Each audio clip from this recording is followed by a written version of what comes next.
Hello.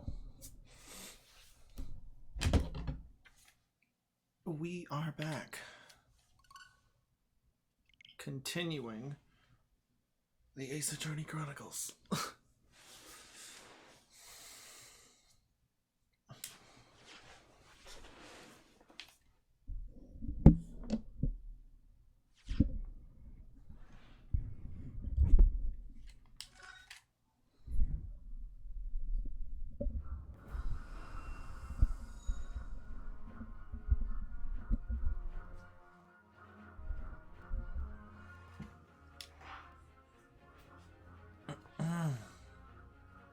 Ah.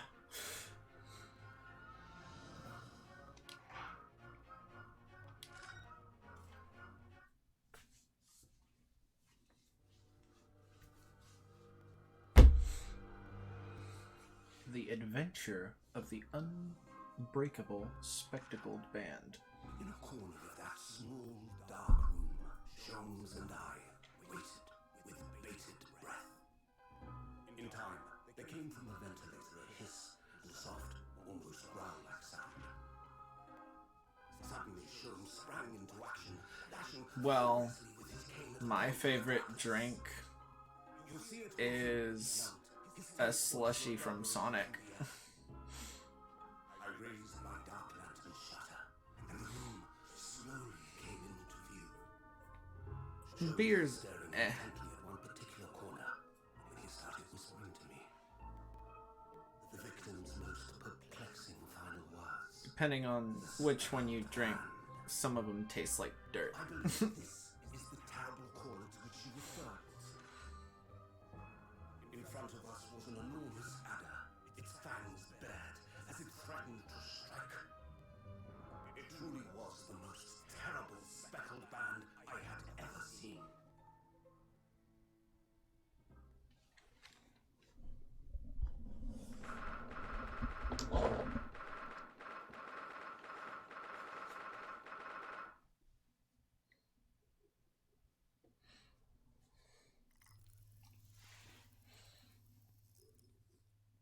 It's fine. Jokes are parodies in of themselves, so there's not a joke that is original. The cabin door was bolted from the inside when the man was killed. No marks to suggest the bolt was tampered with in any way. So, this would appear to be a locked room mystery. In his final moments, the victim scrawled a message on the floor. Almost certainly with the ink from this upset bottle. A Russian word. So, the victim was a Russian man then. And the letters are well formed, suggesting he was compos mentis at the time. This is a most extraordinary script. And evidently not penned by the same hand as this message. In fact, I deduce it was written by someone of a different nationality.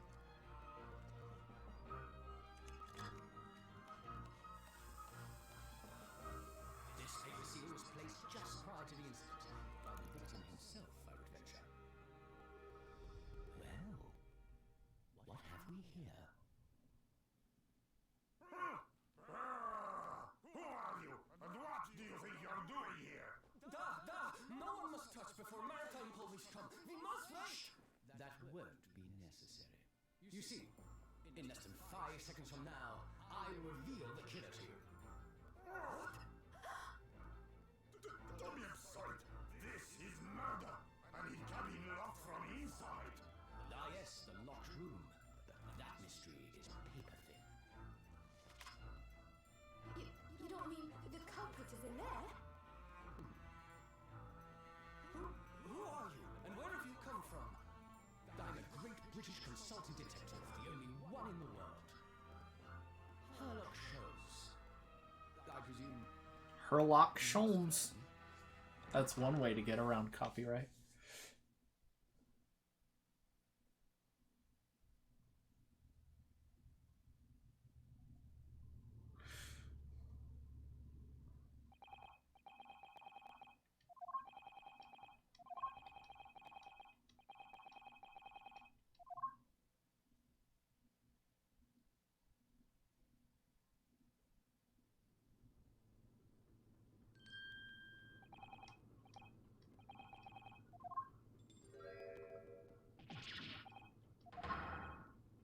God dang it.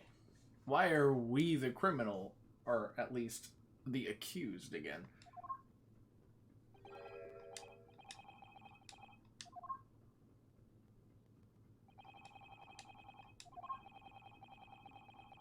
Oh, whoops. I forgot to speak. I do not believe how you could not wake up. You are a true cold-blooded man. You. Huh. You found me then. Ah, we found you. And now you pay. Criminal. How long are you hiding in that tiny wardrobe? Sorry. Now you have been found. It is time to admit your crimes. Unless you want to find out how cold the ocean is, huh? No. I tell you everything. There's only one thing I'd like to know from you. Isn't that? Oh, it's her. Why did you do it? Why did you take his life? Miss Susato. Wait, what did you just say? Take his life?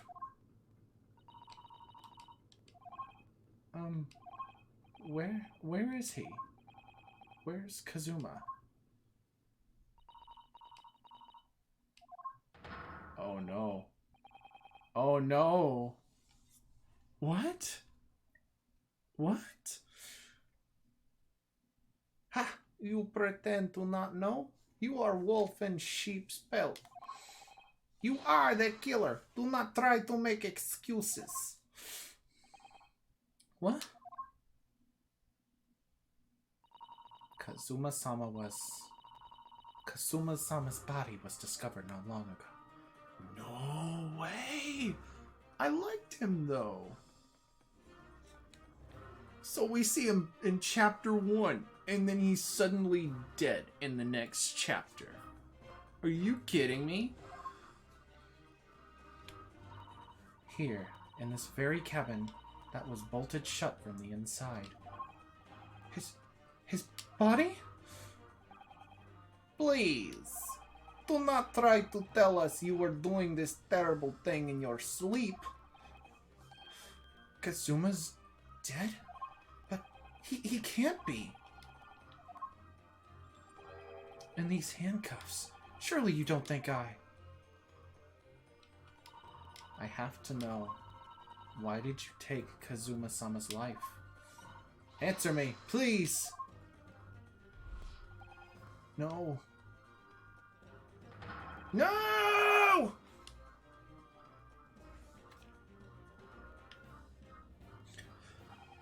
Oh, excuse me. Kazuma. It was just 2 short weeks ago. Are you sure about this? Won't we get in trouble? Don't you find it fun being a stowaway? Besides, how else could you come to England with me to study? It was really something else when they brought your luggage in here earlier, though. The way that Russian crewman just tossed your traveling case onto the floor. I thought I was going to die. Yes, I still can't quite believe that. I really didn't think you'd be able to fit inside my trunk.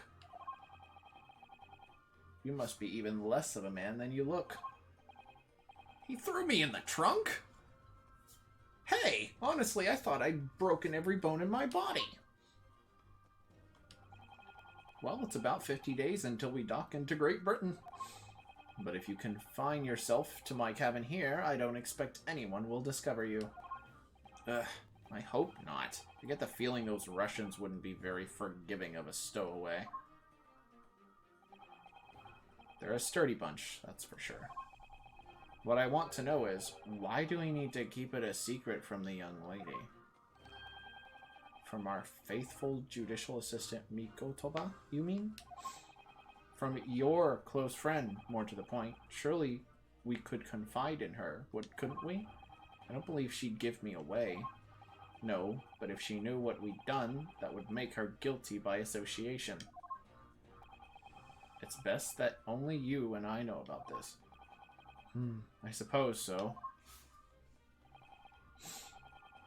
Anyway, it's about the time that the steward is supposed to come and clean the cabin. We're doing knock-knock jokes now. Well, once I hear the knock-knock, I open the door. I know it's cramped, but you'd better get in there. I think it won't be for long. And anyway, compared to hiding inside my traveling case, it'll be a breeze. Well, I guess this is how we got here. Yes, but what if the steward decides to open the wardrobe for some reason? Then I'll be in for it. Stop worrying. I tell you what, why don't you write "keep out" or something on this piece of paper? What? Then I can stick it over the wardrobe doors once you're inside. I don't know. We've only been at sea for about 15 days. How can this have happened? We were supposed to be going on this adventure to England together. We'll leave you at next port. Stay quiet until then. Don't make more trouble for yourself. Murderer! No, I'm not a murderer. Ah, you said before. You said you would admit everything about your crimes. No, I didn't. No, that's not right. I mean, yes, I did stow away on the ship, but murdering my best friend? No one else could have done it. Admit truth. Susato-san. Please, tell me what happened. I need to know. Very well. But there is something I would like to ask of you, too.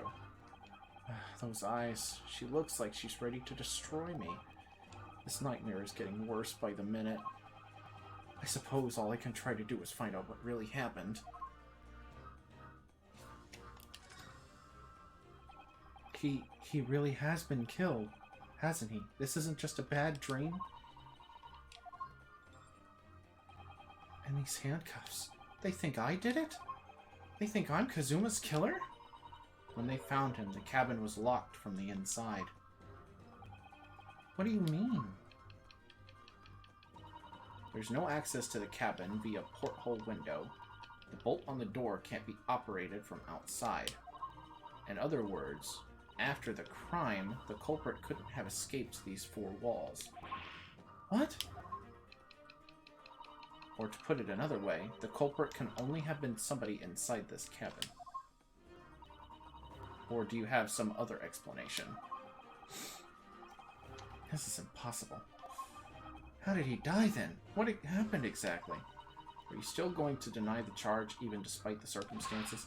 Please, Susato-san, you have to tell me.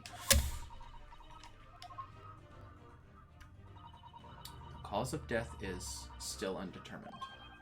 They don't know how he died? The ship's doctor is examining the body, but of course, he has no post-mortem analysis experience. I don't suppose we shall learn more until an expert has been consulted at our next port of call. So presumably that means there were no obvious external signs of injury then? That's true. Yes. Can't anyone tell me what actually happened here in this cabin? I don't understand it. Why would anyone want to kill Kazuma? Presumably that's something you know the answer to better than anyone. Please. Whatever you say, you were here in the cabin after all. Well, yes, I was, but... He would always wake before dawn and do his training first thing in the morning. I was waiting outside his cabin, as I have every day so far on this voyage, but this morning he did not come. I could sense that he wouldn't. Does that mean he was already dead when Susato-san arrived at his cabin door, I wonder? I knocked, but there was no reply. Then I started to become worried, so I went to find a member of the crew. The crewman forced the cabin door open. And when we managed to get inside, there was Kazuma-sama, collapsed on the floor.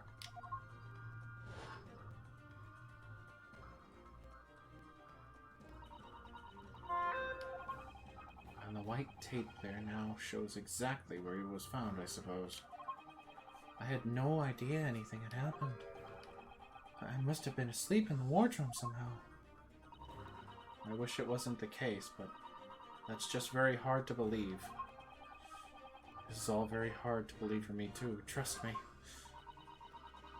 Now I've told you everything that I know, so it's my turn to ask you a question. Yes, alright. My head feels so heavy. It's still throbbing like anything.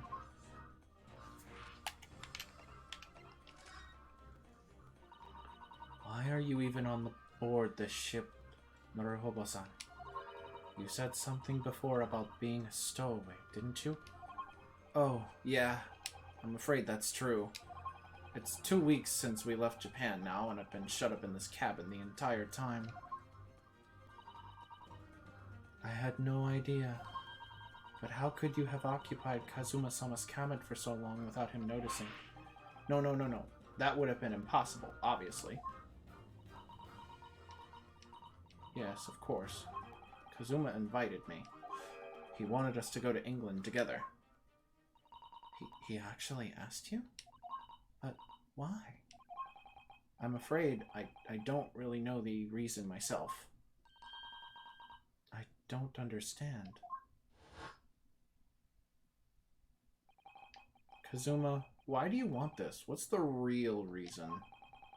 Why go to such extreme lengths to smuggle me to England with you?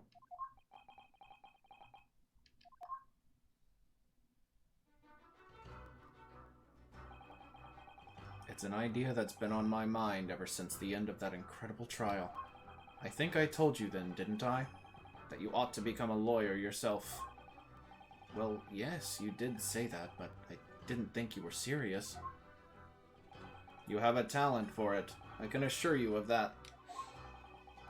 But I've never really thought about becoming a lawyer.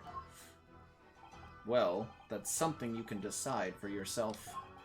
London is at the spearhead of cultural development, the center of the world in many ways. There can't be any harm in seeing such an important place with your own eyes, can there? Well, no, definitely not. But on a personal level, if you were to become a lawyer, then what? Nothing. Forget it. Eh?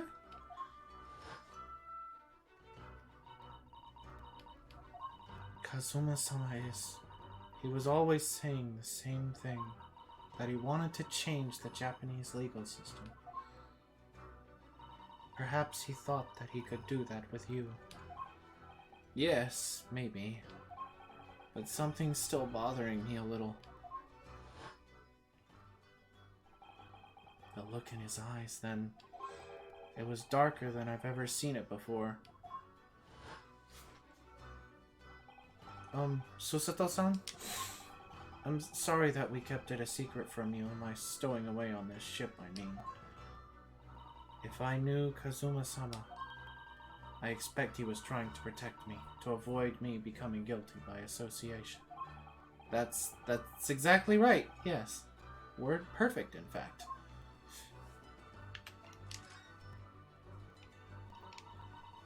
If you're not the culprit, then tell me, what happened last night here in this cabin? Well, the thing is, I don't really remember. Kazuma brought me something to eat just like he always did. And then I got myself into a wardrobe over there, just like I always did. After that, I fell asleep. Well, yes. So deeply that you didn't even stir when Kazuma-sama was killed? Well, yes. I know it sounds unbelievable. Really, I do. But it's the truth. If only I'd woken up, then perhaps I wouldn't be in this predicament. And for some reason, my head's still throbbing like anything. Really?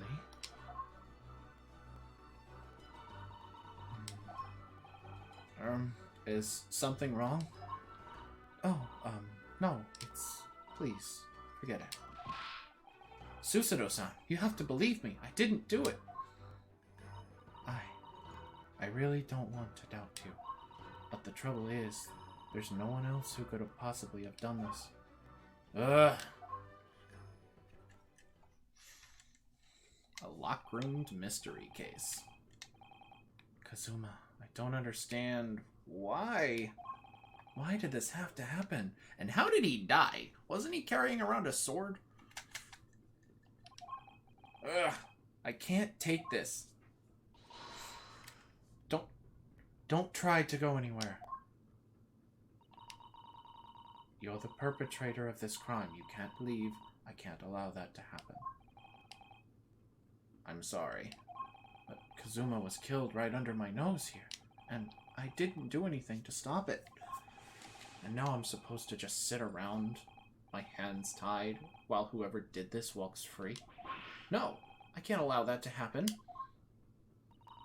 Well, what do you propose to do then? I'm going to investigate. I'm going to find out exactly what happened here. I'm going to work out who took Kazuma's life and how and why they did it.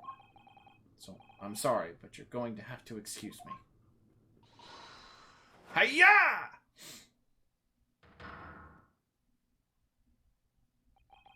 What the? That was a Susato takedown. Susato, what? What martial art form is that? I'm going to need you to prove it. Sorry? Prove it? Yes, your innocence. I need evidence. But how am I supposed to... Have you forgotten already? What you achieved just a few weeks ago? You successfully defended yourself in a court of law. Ah, I see. She's expecting me to present some conclusive evidence. I have to get Susato-san to believe me. I'll show her some evidence right now that proves I'm not guilty of this awful crime.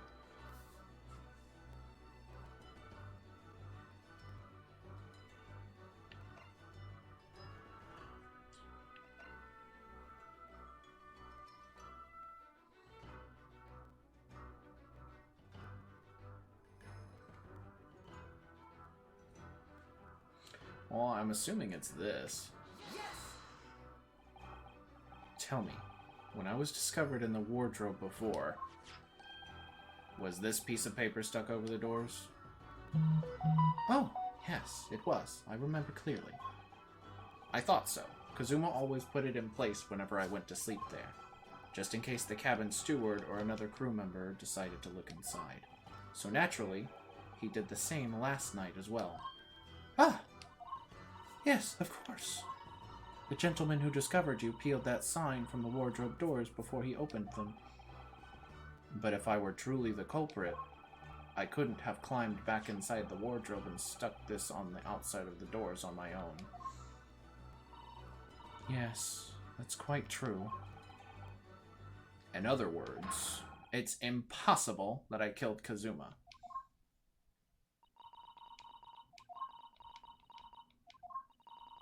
Well, even if you are sprawled hopelessly on the floor, I can see why Kazuma-sama thought so highly of you. Thank you, Susato-san. Now can you please help me up? Oh, yeah, that's the next line. Now do you think you could perhaps help me up?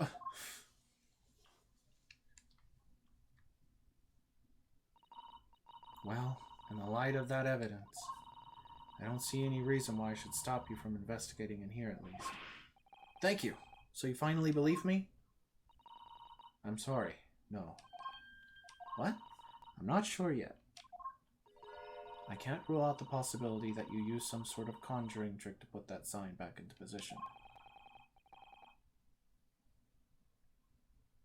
I mean, if it's stuck on there with, like, tape or something, you just have to leave it on the door, open the door, and close it again.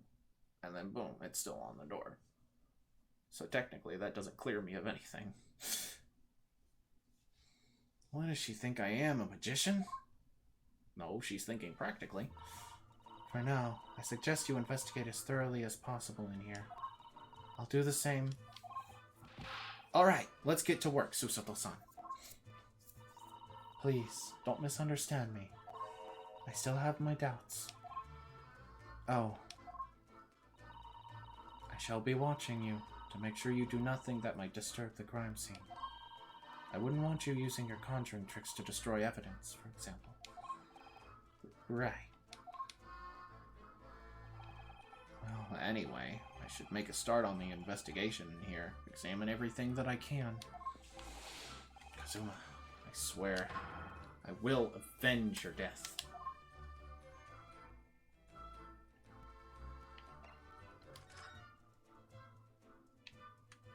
Let's look at the sword. That's Kazuma-sama's precious sword. He never went anywhere without it. Yes, he was always saying that a Japanese man's katana is his soul. I believe he had to work very hard to convince the government to allow him to bring it on this trip. I suppose that shows just how important it was to him. And now he's gone. But I'm not ready to let his spirit go just yet.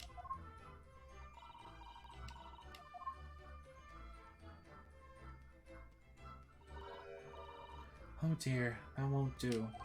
Oh, what's the matter, Susato-san? Whenever I'm examining things, I always find myself so focused, I forget to look around properly. Ah, yes, that's not good. I don't suppose you're as foolish as me in that regard, are you, Naruto-san?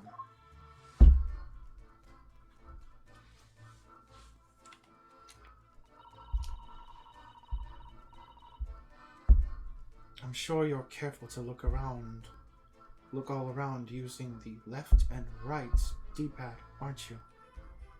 Susato-san, what are you talking about? Now, let's investigate all corners of this cabin. No, seriously, Susato, what do you mean by left and right D-pad buttons? Yes, let's do that! I suppose my field of vision has been rather small until now.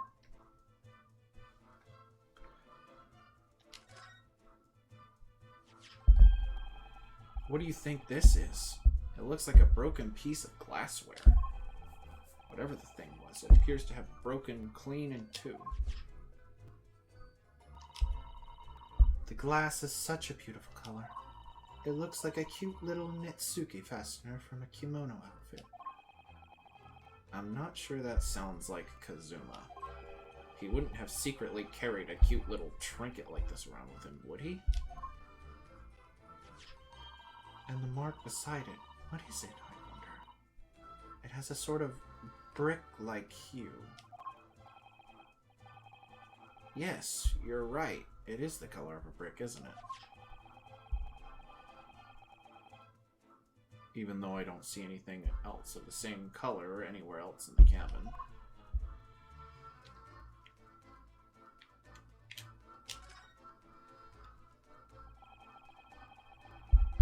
These are the rules of passage for travel aboard the SS Bura. It's essentially a list of requests from the captain to all the passengers on board. Passengers must not keep weapons or other dangerous objects in their cabins. Pets are also strictly forbidden.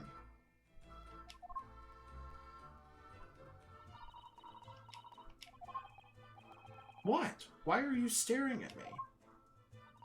Oh, sorry. I was just thinking. Are you more of a dangerous object or a pet? What's that supposed to mean? I can't decide. Well, one thing's for sure. Either way, I wasn't supposed to be in here.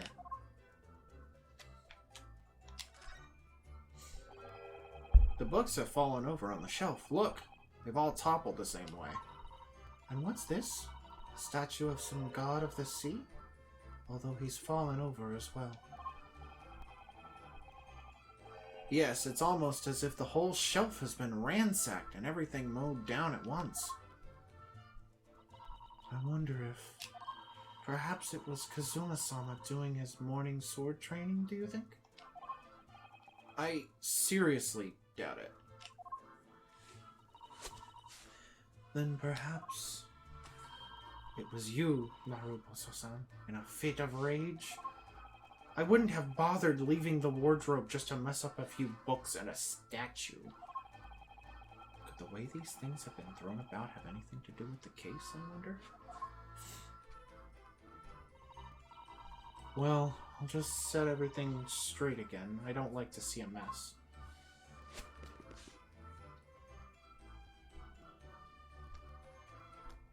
You just tampered with the crime scene, Susato. That's a very large traveling case, isn't it? Yes, it carries a lot of memories for me. Memories? What do you mean? Well, that's actually how I stowed away on this vessel. I was brought on board inside that case. Yes. I see it says, "This way up," in Japanese. Which, in hindsight, I should have realized the foreign crewman wouldn't be able to read. I was turned over and over, and then I was tossed on the floor in here. Oh dear. Being a stowaway isn't as romantic as it sounds. Well, it was less painful than a Susato takedown.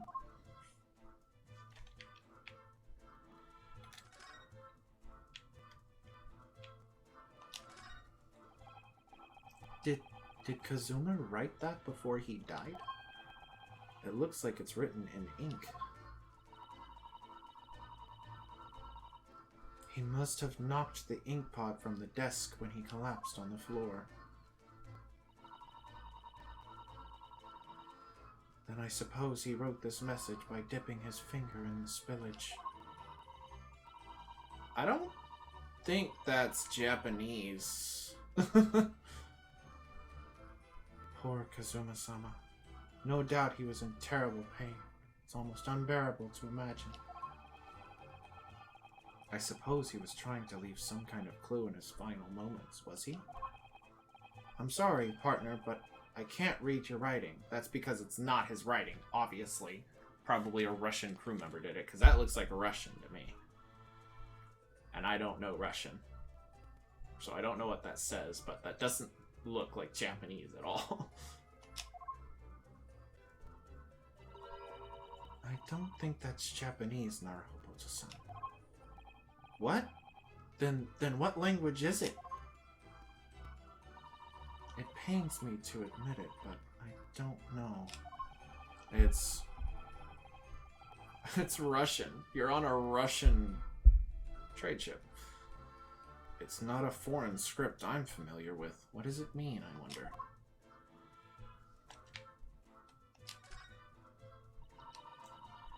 It's some 2 weeks since we set sail from Japan. Have you really been living in that wardrobe the entire time, Naruto-san? I think living isn't quite the right description. Oh, no, I suppose not. Although it must have been rather exciting, making this voyage in your own secret hideout. The trouble was I never knew when a member of the crew might come in.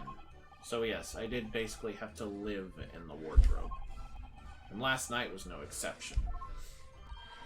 But because of that, you had no idea what was happening out here in the cabin. No, sadly not.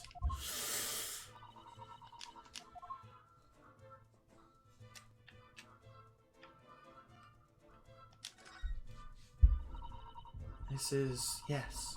It's a bell cord contraption, I think. What do you mean, contraption? I read about it in a book I was studying that talked about life in Great Britain. Large households often have bell cords like this, which you can pull to ring a bell to summon servants. Really? That sounds almost magical.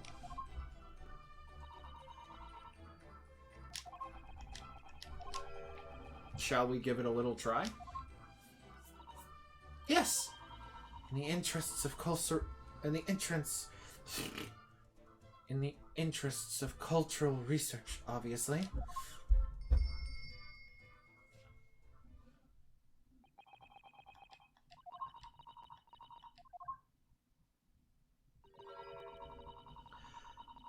I suppose nobody comes for lowly Japanese people. No, I'm sure it's just that everyone is busy, that's all.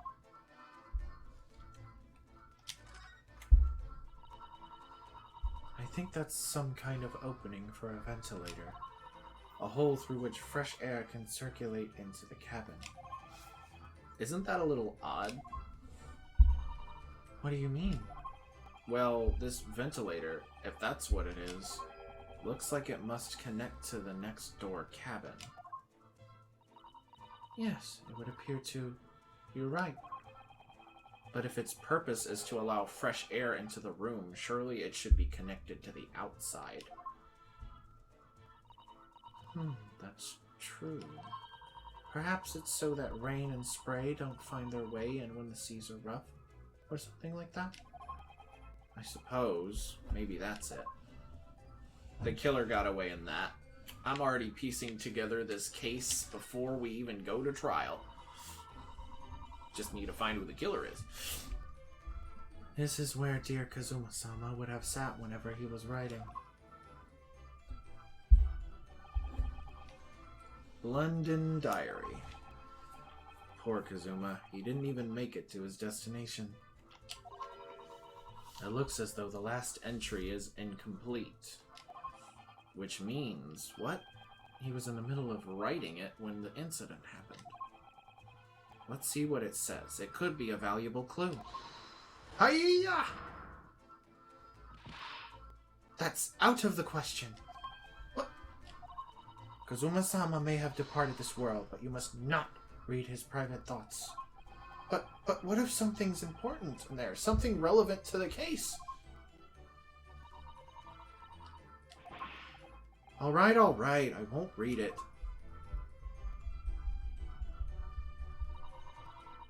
Poor Kazuma-sama. I don't like prying into people's personal matters either, but in this case, isn't the need for clues more important? Wait, what the... When did he get there? Who's that? He wasn't there a minute ago. As far as I can tell, it looks like he might be European. Oh, how did he... You've noticed the man too, haven't you? I have no idea who he is or how he got in here, but he looks suspicious and tall. Suspiciously tall. Naruhubu-san, don't tell me. Do you really not know who that is? Well, no. I don't have any foreign friends or acquaintances at all. He doesn't look like a member of the crew. There's something very unusual about him. And is he investigating Kazuma's desk, or is he just playing on it? I can't tell. Well, in that case, we simply must talk with him. Am I just imagining it, or does Susato-san look almost uncontrollably excited? By the way, I expect you've noticed already, but just in case... If you press A on people when they're in crosshairs, you can converse with them. What? Alright then, I'll get that suspiciously tall gentleman in my sights and see what he has to say for himself. Oh, please do.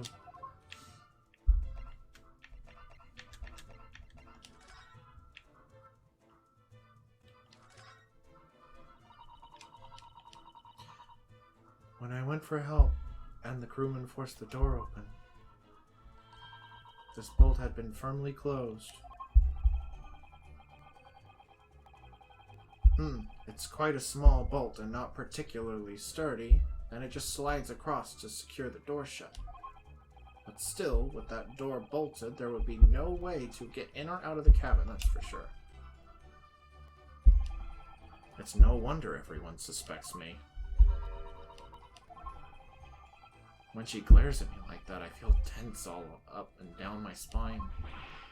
I remember reading once in a detective novel. The culprit used a needle and thread to draw a bolt across from outside the room in a situation like this.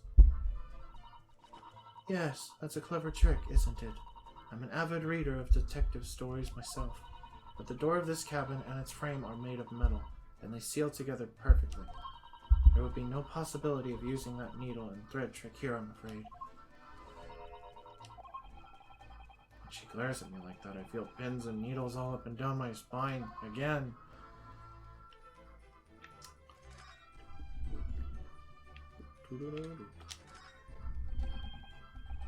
Sechi, the Japanese word for justice. The brush strokes are straight and true, just like Kazuma. Yes, his calligraphy always was a reflection of his heart. Yet can you really look at those characters without feeling shame, knowing who drew them so thoughtfully? Of course I can. I mean, I'm innocent, so why shouldn't I be able to? Even though you stowed away on this ship. Now you're going to bring that up, are you? I can't win.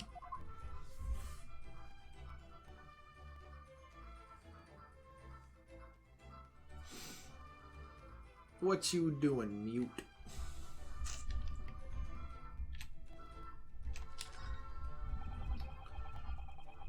Perhaps I should see what this Russian crewman makes of the scene of the crime. Excuse me. What? I was wondering how it's going, the investigation, I mean. Grandmother told me that Japanese people do not make jokes. But it is not true, I see. Sorry? The criminal asking investigator for information about this crime? Very funny. Oh, it wasn't supposed to be a joke. He doesn't appear to be laughing either. He's convinced you're guilty. He might have useful information, though. I have to keep trying. So, last night, did you notice anything out of the ordinary at all? Night! Of course not. Now back to corner of room and make silent. I say no more to you. Did I hit a nerve? Just for a minute there, he seemed a little flustered.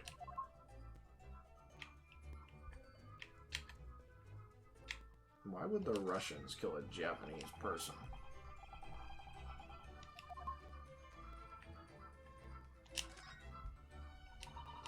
There's nothing on this table at all. The plate and poultry are all over the floor for some reason. Yes, it's strange.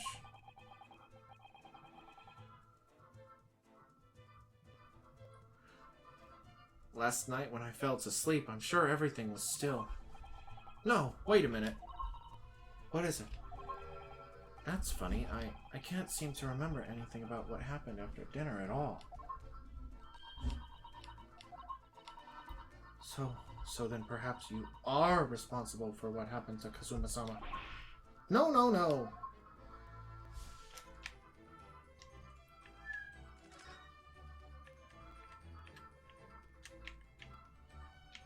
Is there nothing else that I need to look at?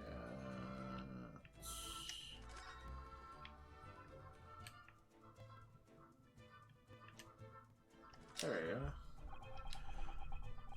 That's my dinner from last night. A roast chicken. It was really tasty. Yes, it was very delicious, wasn't it? But, did you eat it on the floor here? I'm not a dog, Susato-san. I ate at the table, of course. Which begs the question of when and how the plate ended up on the floor.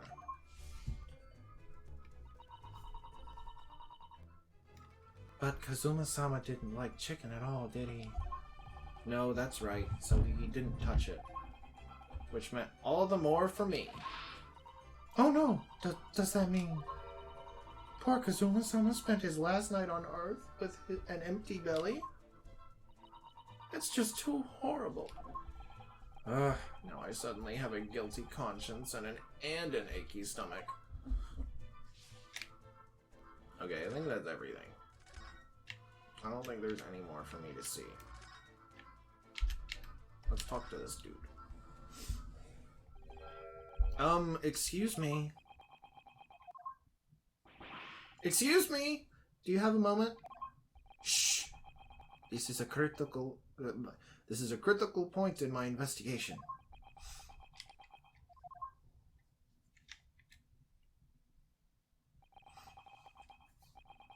Maybe I should leave him alone. He seems a little unfriendly. Yes, perhaps that would be for the best. Greetings! I hope I haven't kept you long. What exactly were you doing on Kazuma's desk just now?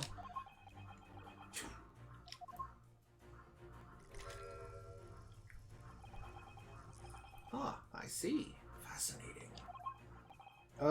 Sorry? What do you see? It feels like he's looking right through me. Oh yes, everything is clear now. The train of reasoning has run its course, and my deductions have crystallized. You have been in Afghanistan, I perceive. Just recently returned, if I'm not mistaken. Sorry? What? And now, whilst venturing toward foreign climes, you find yourself in a most troubling predicament. Oh, well, that's true at least. But how?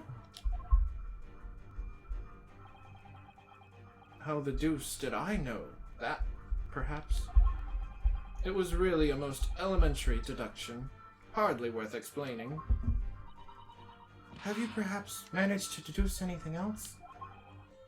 But of course, a great many things. There is no mystery, my dear madame. For example,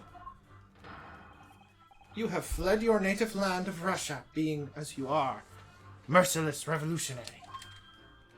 What? You leave 16 victims of assassination in your wake, and now travel to England to blow up the Crystal Tower. And when the Barbadian occupant of this very cabin discovered your identity, you ended his life, too. Yes, I believe that summarizes the facts beautifully. No need to hide the truth now. Nothing deceives these eyes. Just to be clear, you are talking about me, are you? Certainly I am. Do you see another in this cabin who fits the bill? A Russian assassin with 16 victims to his name? I don't even see one person who fits the bill.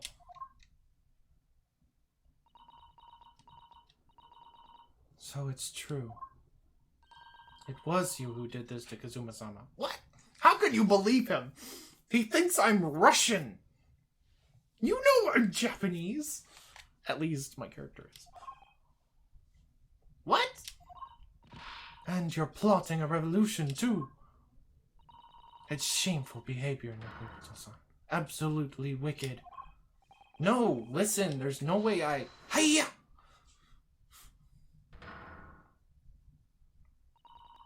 Now explain yourself. Tell me everything. This is ridiculous.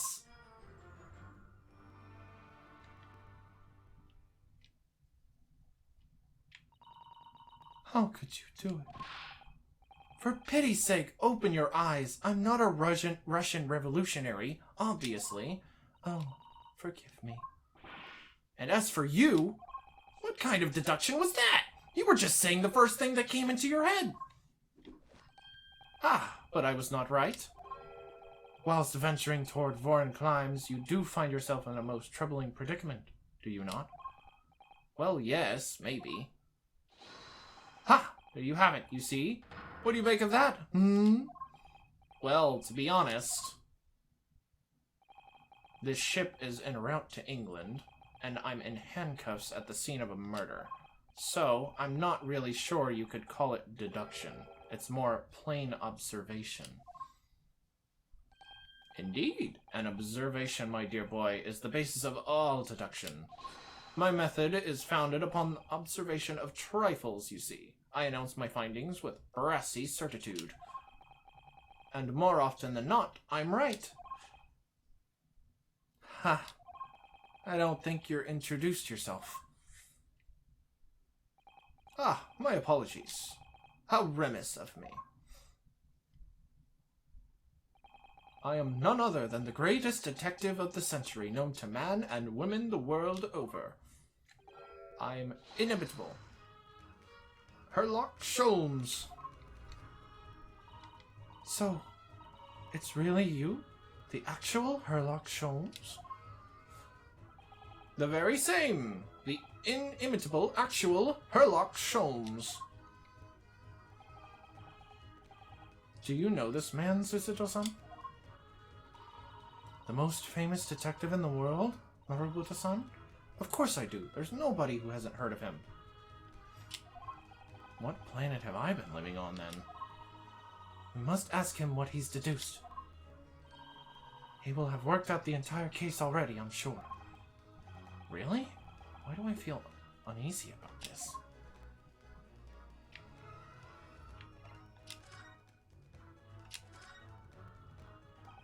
So, you're a great detective, are you? Sorry, what was your name again? Indeed, I am none other than the one and only Sherlock Sholmes. Oh, I see. You're German? Herlock, was it?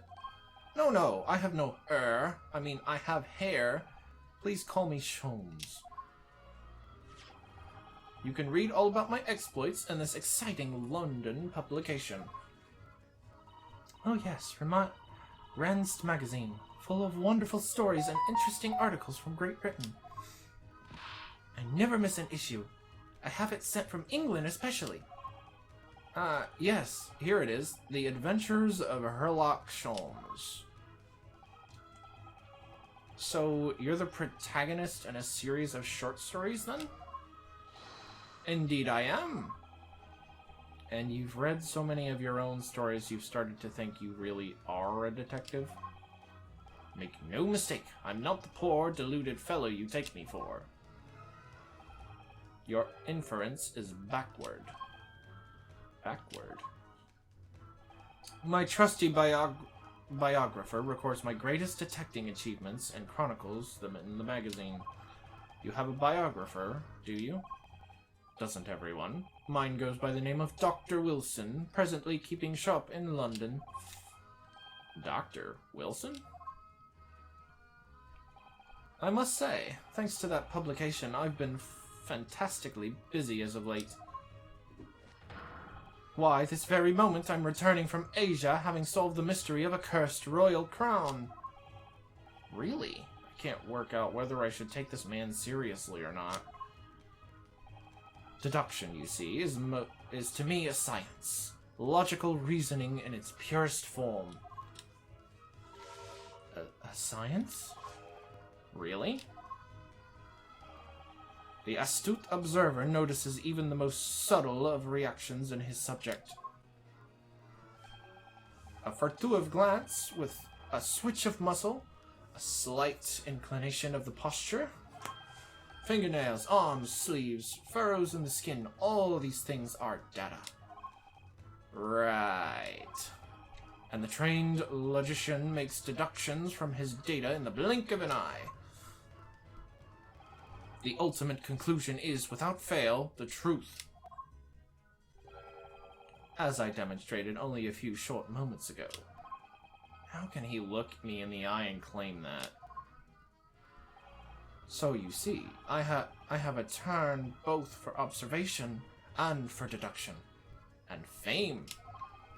That is what makes me the one and only Sherlock Sholmes.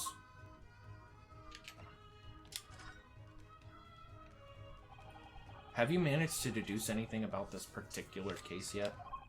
Have I managed to deduce anything? My dear fellow! Who do you suppose discovered the culprit in his most cunning hiding place? That's right. It was none other than the great detective before you now, Mr. Sherlock Holmes. Ah, I see. In other words,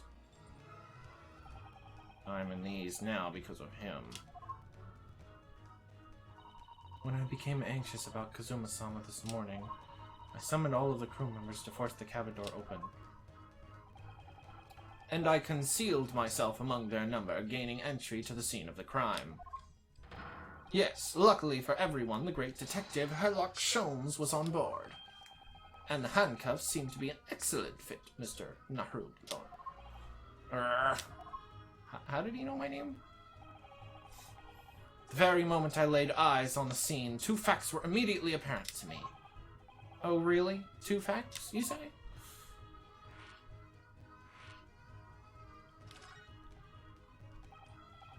Mr. Sholmes, tell us, please. What 2 facts were apparent to you when you came into this cabin this morning? Yes, but first, let us be precise. The 2 facts in question were immediately apparent to me. Yes, I understand, but what were they? Allow me to elucidate.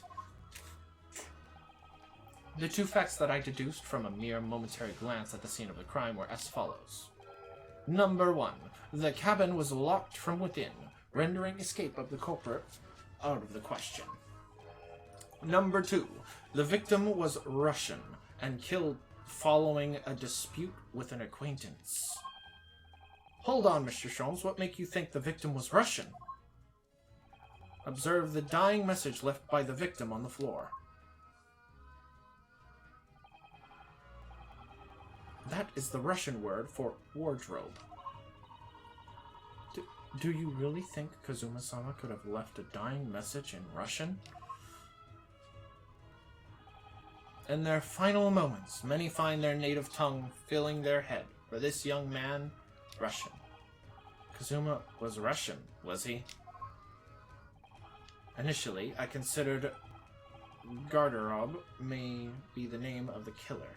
A certain Robert Gard, perhaps. But in the interest of thoroughness, I decided it would be wrong not to look inside the wardrobe there, at least. Where you found Mr. Hurlbuttle sleeping soundly. Quite so. I found you, the renowned Russian revolutionary killer. Why is it that I'm Russian, too? I observed that you were wearing the same attire as the victim. In other words, you were acquainted. And if my memory serves, that outfit is the traditional dress of the Russian people.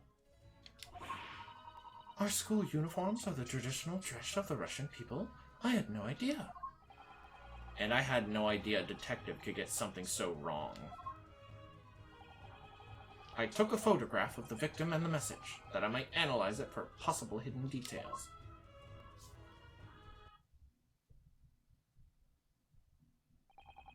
This was taken immediately after the young man was discovered, before the body was removed. Yes, Kazuma had already been taken away when I woke up. This is the first time I've actually seen him like this.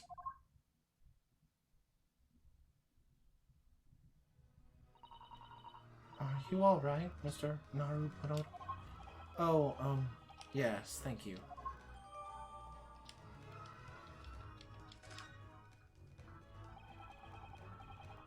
Can I ask you something, Mr. Sholmes? What, pray? You mentioned Russia before as well, didn't you? You know, when you said I was a fearsome revolutionary fleeing from Russia and all that? Ah, yes, the train of reasoning that led me to the truth. Would you mind explaining that train of reasoning to me, do you think? Certainly, if it interests you. How many times? I'm not Russian, and I don't speak Russian.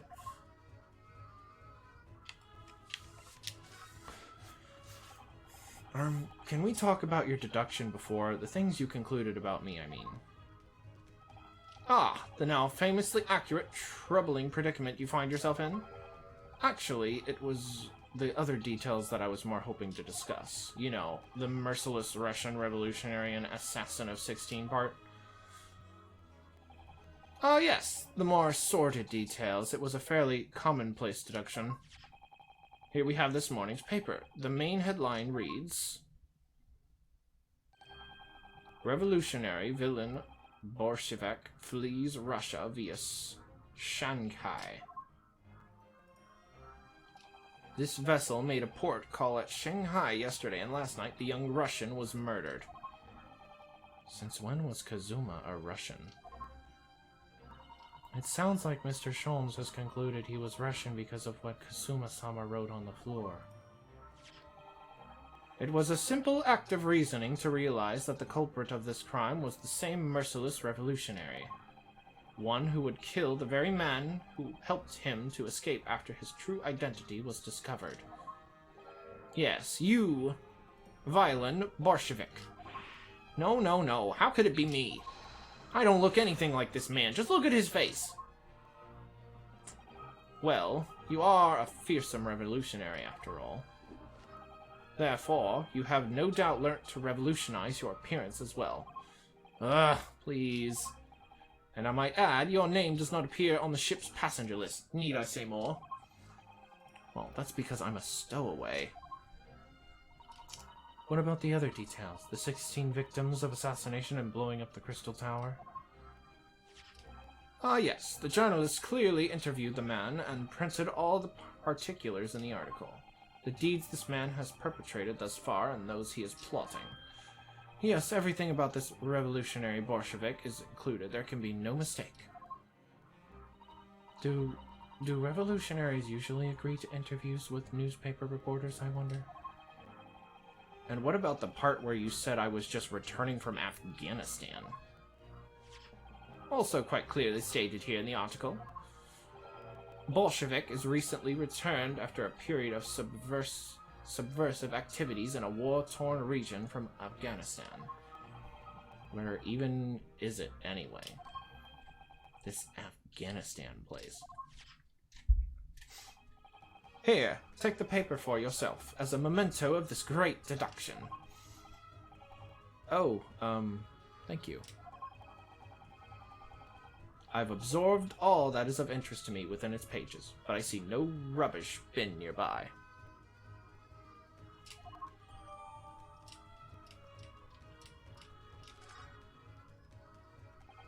And you may find the article on the back page of interest as well. On the back? Cast your eyes over it sometime if the interest takes you, though you may need someone to interpret. It's all written in Russian. I couldn't hope to read it, but I suppose it wouldn't hurt just to glance at the article. Maybe there might be a picture or two.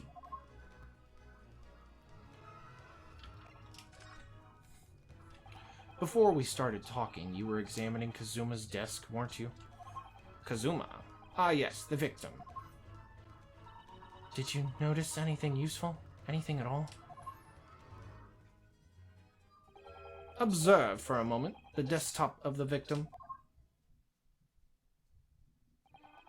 We see that the victim was engaged in penning some text. London Diary. Kazuma was keeping notes of the trip. Ah, but I don't think you should read his private writings. It could upset people. Tragic. And something you ought to perhaps elucidate before the act of reading? You mean you've read it already? It is my business to know what other people do not. Yes, believe it or not, I know a smattering of Japanese. Oh, I see. Well, you're about to know what a Susato takedown is. Susato-san, aren't you going to throw the detective with one of your trademark takedowns? I'm sorry, Naruto-san. What on earth do you mean? Life is so unfair. Anyway, to return to the matter at hand, namely this diary belonging to the victim. It would appear the final sentence is incomplete, as if the author were cut short. Tell me, what is the nature of this writing? Pray be precise as the details. Oh, but I thought you knew Japanese. A smattering, dear boy, a smattering. Sayonara, bonsai, mikato, nanda nada. I trust you're suitably impressed. Ha! But this diary is littered with complicated-looking characters, of which I can read precisely none. So what was all that showing off about before then? If you would be so kind as to show me, I would be happy to read it to you, Mr. Sholmes. I'm much obliged, my dear madam. The final entry here in Kazuma-sama's diary consists of just 2 short sentences. The first reads, 1:23 a.m. I can hear a faint whistling sound. A whistling sound? These are very deep waters. Pray, go on. The second sentence reads, 1:35 a.m. What looks like some sort of speckled band is dangling from the ventilator grill. A speckled band? What on earth does that mean? I have no idea. I've never heard that expression before. The ventilator grill, you say? The man was presumably referring to the lattice there on the wall, which connects the adjoining cabin. Yes, the adjoining cabin.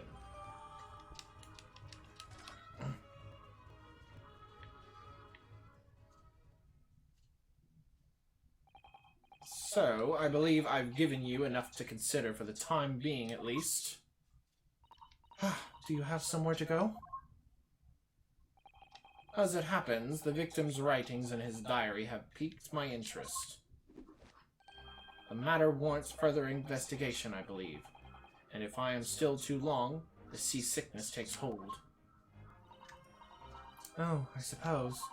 You're thinking of investigating the cabin next door, which the ventilator connects to? Great detectives, our curious breed. Our minds rebel at stagnation. We crave mental exhaltation. So yes, I intend to investigate, hence the truth will become clear soon enough. Do you think perhaps that we could go with you? No, that would be somewhat complicated. What? But why? A simple glance at your wrist should reveal the answer. Oh, these. After all, you're the prime suspect in this matter. No? There's no point in trying to turn into a question. You're the one who decided I was the culprit in the first place. Whatever do you mean? I have no recollection of naming you as the culprit at any point. You must be joking. You just said it only a moment ago. Dear me, you are clearly misguided. I would have no cause to say such a thing. Well, actually, Mr. Sholmes, I did hear you say that too. You're quite sure? Well, that's very strange. I wouldn't have said you had the face of a criminal, you know. Not really. So, what were you looking at my knees before? Some great detective you are. Well, anyway, that was then and this is now. What do you mean? What I mean, sir, is this. If you are the culprit, then you must play the part more convincingly. Roll over and accept your fate. Ha ha ha ha ha! Now he's just being plain rude.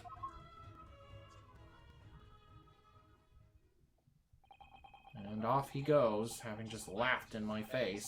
His sense of humor is as twisted as his name. Narubuta-san, what are you just standing there for? We must go and investigate the cabin next door as well. Aren't you forgetting something? What about these? There's no way I can... Hey-ya! Can you stop doing that? After Kazuma-sama spent his dying moments struggling to leave us a clue, you're willing to give up? Just going to roll over and accept your fate? As if you gave me any choice in the rolling over part.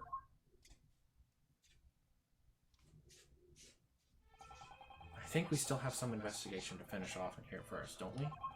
Let's carry on examining what we can in this cabin while we wait for a chance to slip next door. Good idea. The situation doesn't look good for me, but there are still things I can do to help myself.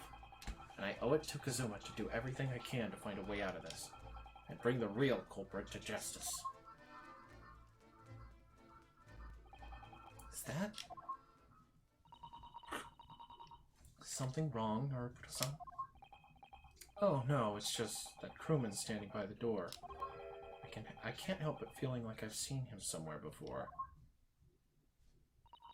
Oh yes, you're right. He does look familiar. Excuse me, sir. Yes, what can I do for you? Oh, it's him. I recognize that face, but it can't be.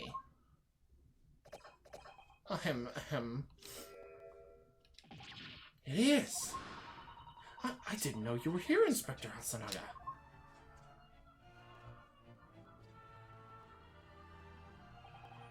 Hello again. What are you doing here? I think that should be my line. I was so stunned when I saw you. My heart stopped. Nearly stopped, I hope. I received some special orders to go undercover as a member of the crew and board this ship. Again? You certainly seem to enjoy undercover work, Inspector. If there's anything I can do to help you, please ask. I never expected to see this man on board, but perhaps his presence can help me out of this hopeless situation.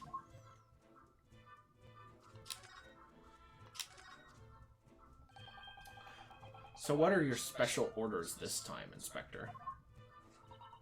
Yes, and why are you dressed as a member of the crew?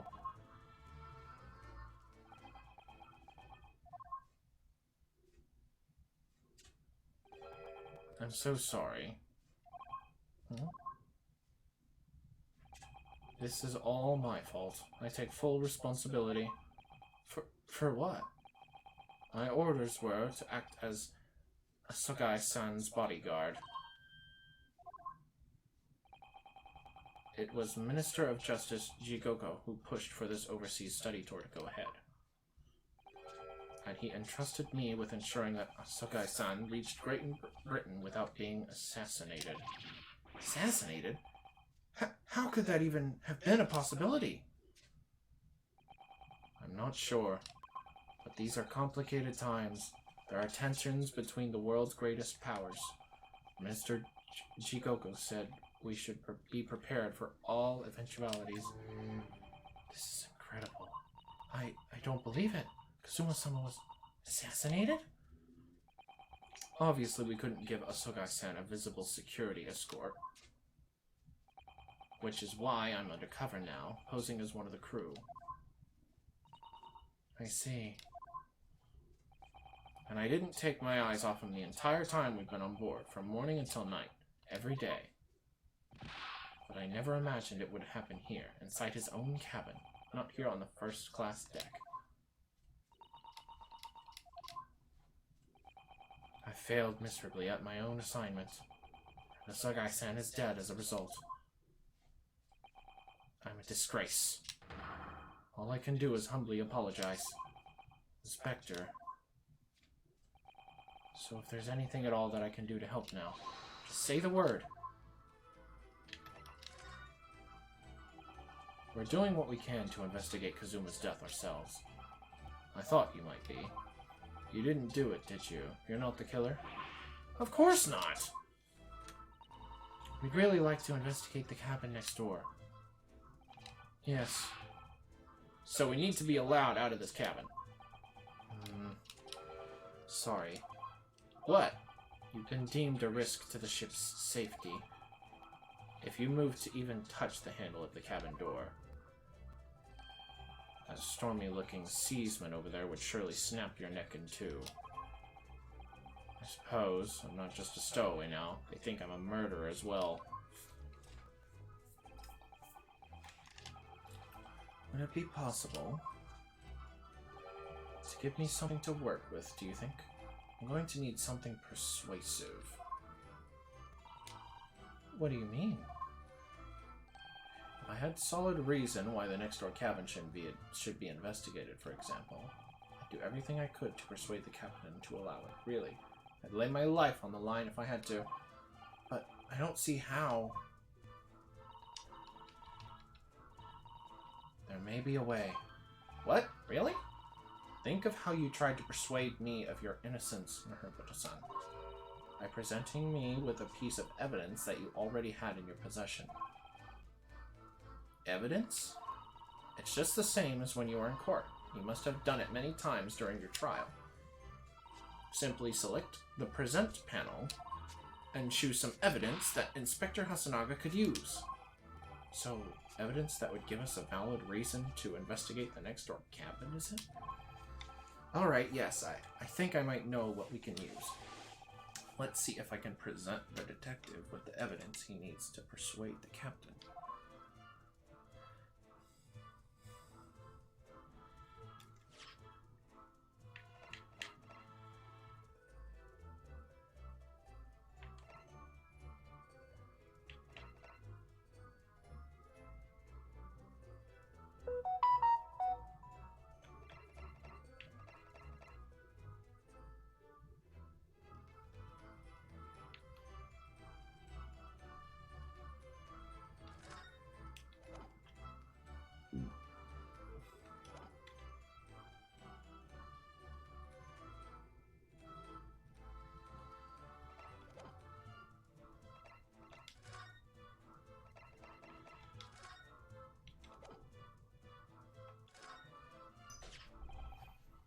What's that?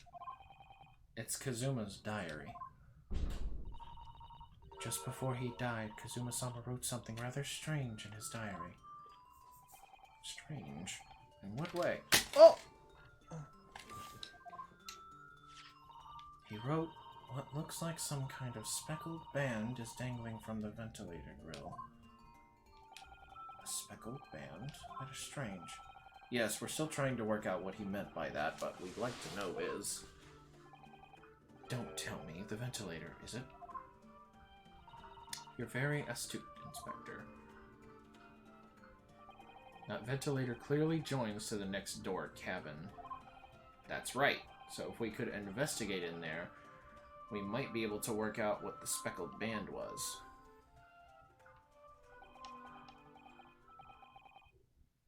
Alright then. I can't leave this cabin at the moment. I'm stuck here until we arrive at the next port. The captain has given me strict orders to guard the scene of the crime, you see. I'll have to entrust the investigation to you. Really? You're willing to do that? Yes, as long as you don't leave the first-class cabin area. I'm afraid I can't remove these handcuffs, though. But what about the captain? Aren't you going against his direct orders? I'm a man of my word. And I promise you that I'll lay my life on the line if that's what it takes to convince the captain. After all, I failed to keep Asogai-san safe. This is the least I can do. Thank you. Let's seize the moment then, Naruto-san.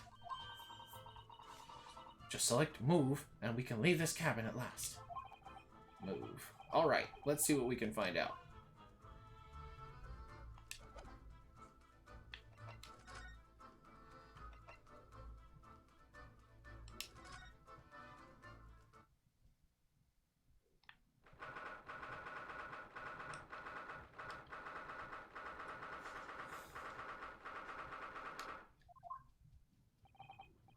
Phew. Finally out of that cabin. I have to admit, this isn't quite what I was expecting. It's less spacious out here than I thought it would be, and this is the most luxurious accommodation. Yes, indeed. Kazuma-sama was being sent on this study tour by the government. That's why he was being put up in a first-class cabin. Even still, this is about twice as large as my accommodation in steerage. Really? That must be awful. Oh, look over there. That's another crewman keeping watch. He looks enormous, even if he is sitting down. The door next to him leads to the second-class accommodation. I suppose he's making sure that no one comes in here who shouldn't. I suppose. Like people in handcuffs. You look like a little boy visiting a toy shop for the first time. I would have thought you'd be used to the ship by now. We've been at sea for 2 weeks already. Well, yes, I know, but the thing is, I was inside Kazuma's trunk when I first came aboard. And ever since then, I've been shut up inside that little wardrobe. It must have been a very trying time for you. Please, don't give me that pitying look.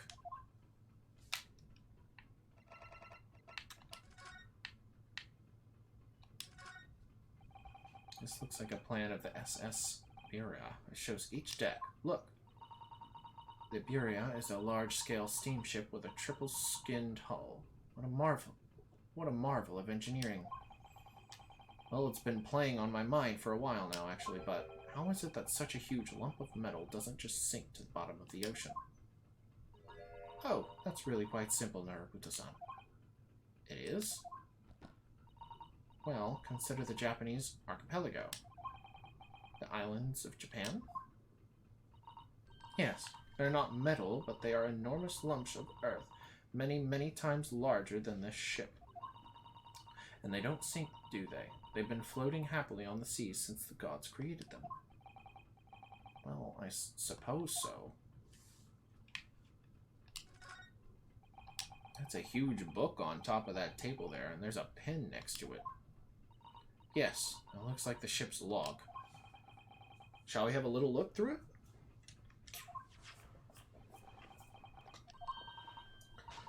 The writing is so neat and precise. Every detail about the voyage has been meticulously recorded.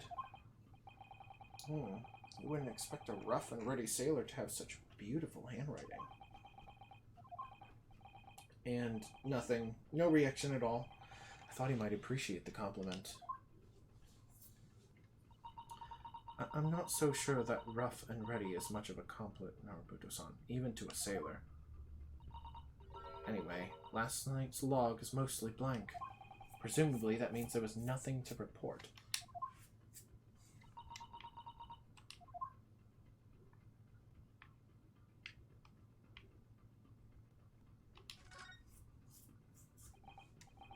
Excuse me, but can I ask you something? You little stowaway murderer. That wasn't a good start, was it? Alright, let me try instead. Good day, Mr. Sailor. I'm so sorry to trouble you, but could I perhaps ask something of you? You little third-class lady's maid. Oh. You seem to have caught this sailor on a bad day, Susato-san. I'm not sailor. My mother gave me name. I am senior crewman, Biff Stroganoff. The best thing is just to avoid eye contact, I think. I think I'm already doing that. He's got quite a large chest. Mr. Stroganoff, about the first-class cabin area. Here we are in the finest part of Bureau steamship for very important persons. What sort of very important persons? Government officials, kings and queens traveling in secret, many important persons. This is why I am always guarding this place. Gosh, that's amazing. But somehow I let stupid stowaway inside. I want to pick you up and throw you in ocean, but Stroganoff is not animal. Thank you? If I may, I was wondering, is the cabin next to Mr. Asagai's currently occupied? Da. Susato-san, did you understand that? It sounded like da. I think it's probably Russian for yes. Or no? Genius. It is not permitted to visit other cabins without invitation. Well, it sounds like there is somebody in the next door cabin at least. Yes, it's tantalizing.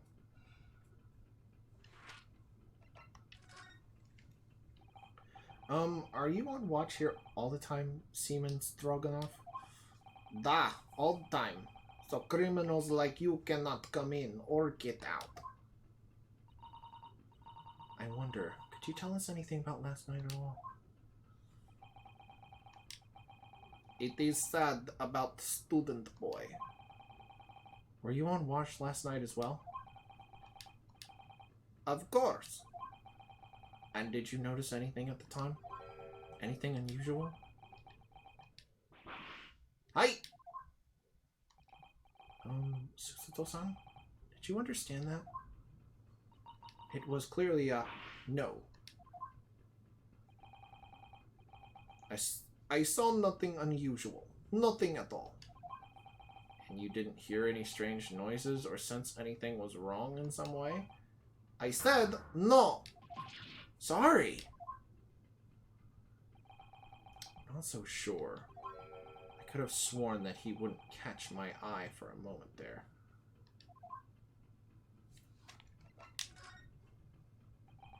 Could you tell us who's traveling in the cabin next to Mr. Sugais? His name is Mr. Grimes P. Royalt. He is a very important Western gentleman. A Western gentleman? Do not think about it. He has nothing to do with murder of student boy. How can you be so sure about that? Mr. Royalt is authentic Western gentleman.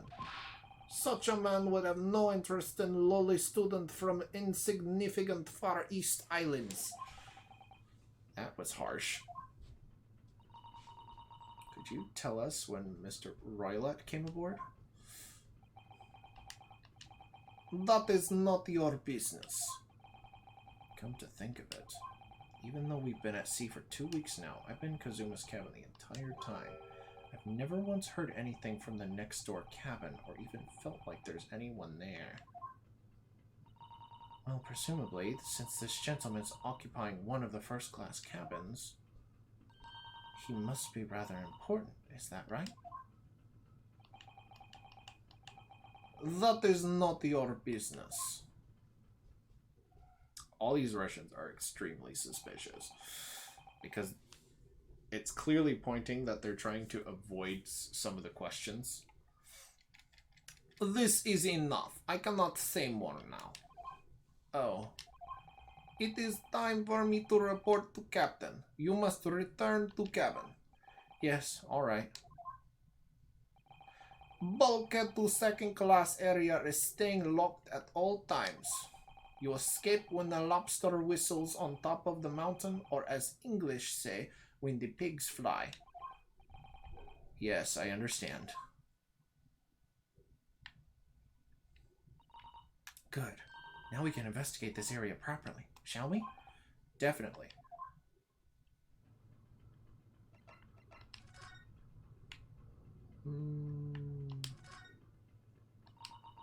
That's the way to the second class area of the ship. Is something wrong? I was thinking about making a run for it, just for a moment. Things aren't exactly going well for me. I might be wrong, but I imagine the moment you reach for the handle of the door, the burly seaman would surely shoot you dead.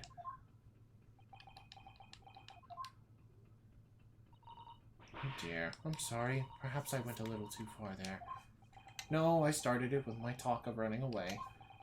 There's no way I could run away while Kazuma's death remains a mystery anyway.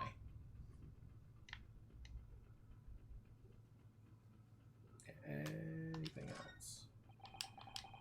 That book on the top of the table there is really huge. There's a pen with it too. Yes, I'm sure that's the ship's log.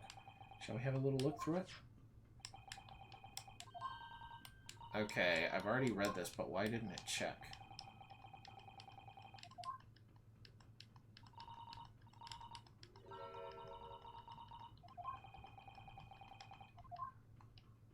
Okay, now... I literally read that, but for some reason it wasn't checked.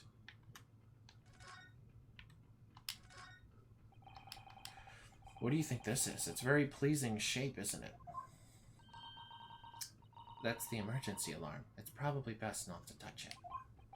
Oh, an alarm? It says, press only in times of emergency. It looks as though it sets alarm bells ringing all over the ship and brings the vessel to a complete stop. Oh, this... What are you doing? You mustn't touch it. But this is an emergency situation. Just look at these handcuffs. You know full well that's not what the alarm is for. If you are to bring this vessel to a standstill for no good reason, you'd be in an even worse situation. I wish everything would just stop, the ship included. If you have to do something foolish, at least make it something that doesn't affect anyone else.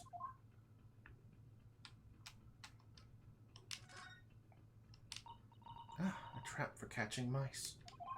Yes, we have plenty of those back at home in Japan. Although they seem to be using a lump of chalk or something as bait. Let me see. Yes, I think that's what it's called, cheese. It's made from the milk of cows. Cheese? I wonder what that tastes like. You can't eat it, Naruto-san. The trap will snap shut on your fingers. Really? But, I suppose you're right. You weren't actually going to try it, were you? All I've had to eat for the past couple weeks is Kazuma's leftovers. You don't know how hungry I've been in the wardrobe. Poor you. I'll find a little snack for you later.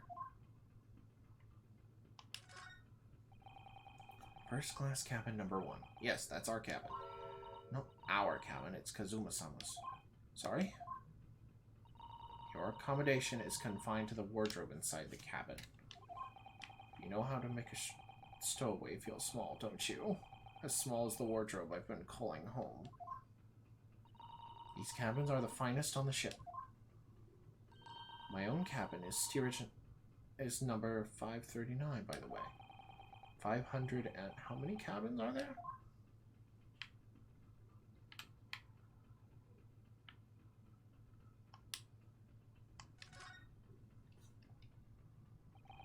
This is it. This is the cabin next to ours. The one the ventilator connects to. Yes, the ventilator from which Kazuma-sama wrote that he saw a speckled band emerging. Maybe whoever's in this cabin can help solve that particular mystery. Let's ask.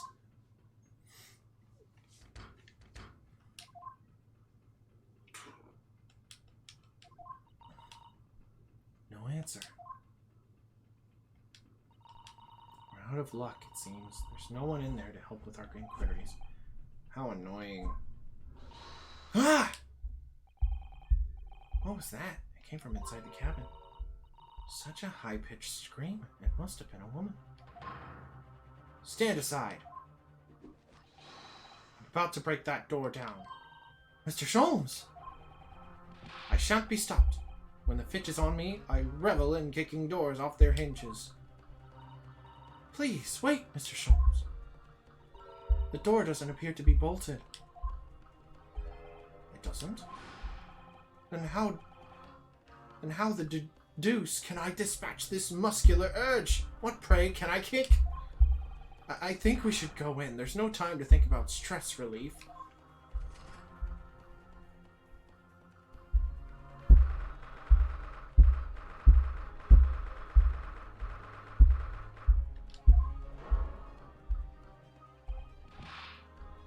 Who are you? A Western gentleman. This man looks Russian to me. We heard a woman scream. A woman? Don't be absurd. As you can see, there's nobody but me in this cabin. True, this old man does appear to be the only person in here. But in that case, who just screamed? Get out, all of you! Now! Please excuse the intrusion, but you're Mr. Grimesby Roylott, I believe? Yes, that's me. And you are?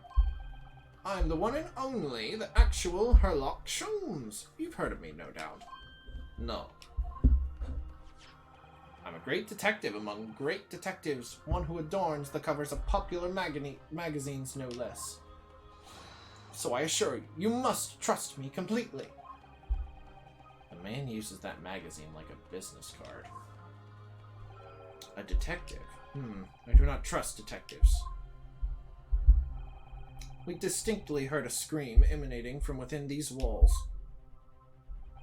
But there wouldn't appear to be a lady concealing herself within the wardrobe this time. So might we be so bold to ask you to open that small traveling case? What? Don't be stupid. How could anyone fit in a small trunk like that? Well, it's quite fashionable these days, is it not? Traveling inside one's trunk. Don't look at me. Oh my. Did you see that, Mr. Naruto? Yes, the case just shook. Leave, now! Otherwise, I'll call the steward. So this is Kazuma's neighbor, Mr. Grimsby Roylott. There's no doubt about it. This strange Russian man is hiding something. I couldn't agree more. Let's see if we can find some clues before that burly sailor returns.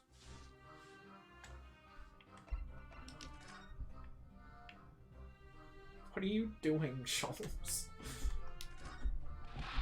What do you think you're doing? Huh? This is my cabin. Get out! Could we just have a quick look inside your traveling case, perhaps? No! Huh. What a pity. I think we're out of luck. I think you're right. It doesn't appear to be anything more we can do. I agree. There may be someone else who can help. Perhaps that great detective could get somewhere with Mr. Roylott. What do you think? Oh.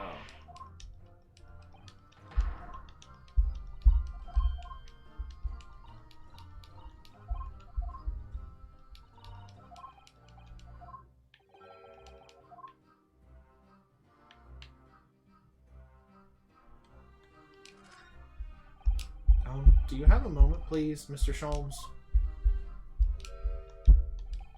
You need only address me as Sholmes. That's what I just did, isn't it? Well, Mr. Sholmes, what were you doing in there? Why, I was resting, of course. Resting? Indeed, I was contemplating our sea voyage from the confines of the wardrobe whilst waiting. Waiting for the inevitable time that you would need to call my great powers of detection into service. Oh.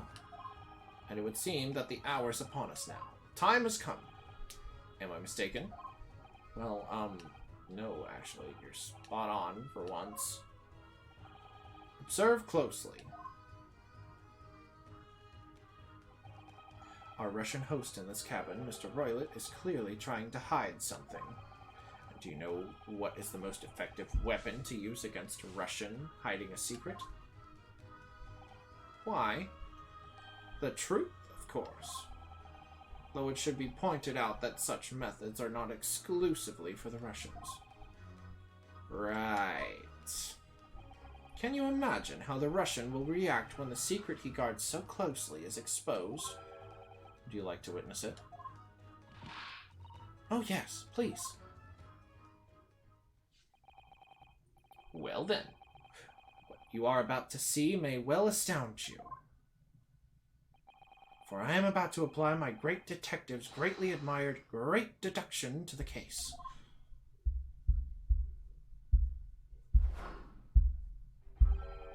Could this man be a mere hackneyed portrayal of a dubious Russian, I ask you? What?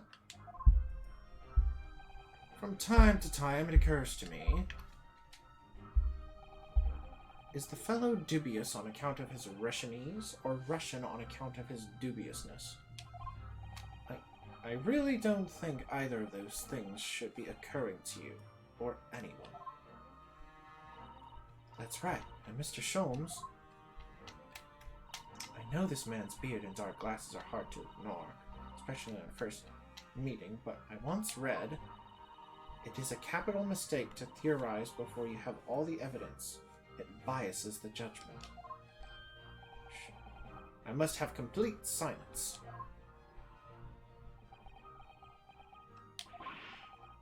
What are you doing? Why are you peering at my face like that? Ah, just as I thought. Yes, I have quite made up my mind now. There can be no other explanation that accommodates all the facts. Mr. Roylett, I've reached two incontrovertible conclusions. What do you mean? Number one, your true identity is that of a villain. Using those shears, you were about to end the existence of something most dear. Are you not? Huh? And number two, the other conclusion I have drawn, you are, at this very moment no less, in the midst of committing a most grievous crime. Beneath that beard, your mouth quivers with nervous tensions as you realize that you've been discovered. Is it not? Oh, Marabuta-san, I never imagined I would witness one of Mr. Sholm's great deductions with my own eyes. That was a great deduction? Nothing can deceive Mr. Sholmes. In a single glance, he can deduce all there is to know about a person. What? What ineffable twaddle! Oh yes, I've read about it countless times in the adventures of Herlock Sholmes. Now I've experienced the astonishing impact of his great deduction firsthand. This is like a dream come true. I can hardly believe it, but now the color is drained from Mr. Roylett's face. Looks like somehow both Mr. Sholmes' conclusions were right. How could you? How could I possibly know such things, you wish to say? Very well, then. I shall elucidate. I shall explain how it was that I arrived at this pair of conclusions. So, I do cordially invite you upon a journey of logical discovery. Let us born the trade of reasoning. Put it plainly, let us work through my deductions together. The great deduction. The game is afoot. Topic 1. The old man's identity. So, the dubious-looking Russian, Mr. Roylett, obviously what catches the eye in the first place. Is the enormous pair of shears in your hand. Now we ask ourselves, what could you possibly want with such an implement? The answer, of course, is staring us in the face. You were on the verge of using the shears to cut away the copious beard you sport. What was that? Now moving on. The question then begged is this. Why would you desire to get rid of this magnificent beard, Mr. Roylett? Once again, the answer is plain. We have clear evidence to shed light on the matter. Regard, if you will, this morning's newspaper, in particular the fascinating front page article, which, it would appear, you have read also, Mr. Roylett. I'm sure it needs no further clarification. The evidence that reveals your true identity is the article about the revolutionary. In translation, the headline reads, Revolutionary Violin Bolshevik flees Russia via Shanghai. As you cannot fail to observe, the subject of the article possesses an extremely copious beard. Having noted the article yourself, you decided to remove your incriminating facial hair before it gave you away. In short, your true identity is beyond doubt. You are the fearsome Russian revolutionary himself, Violin Bolshevik. Not that I've heard of you myself, you understand.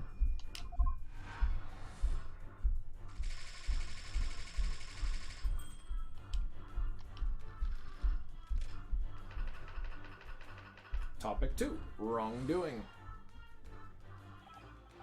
Now, as for my second conclusion, you are, at this very moment, on the brink of committing a most grievous crime. And the proof of this crime? Over there. Oh yes, Mr. Roylett. Taken unawares, people have propensity to let their eyes stray, you see. And I assure you, the eyes speak so much more eloquently and honestly than the mouth.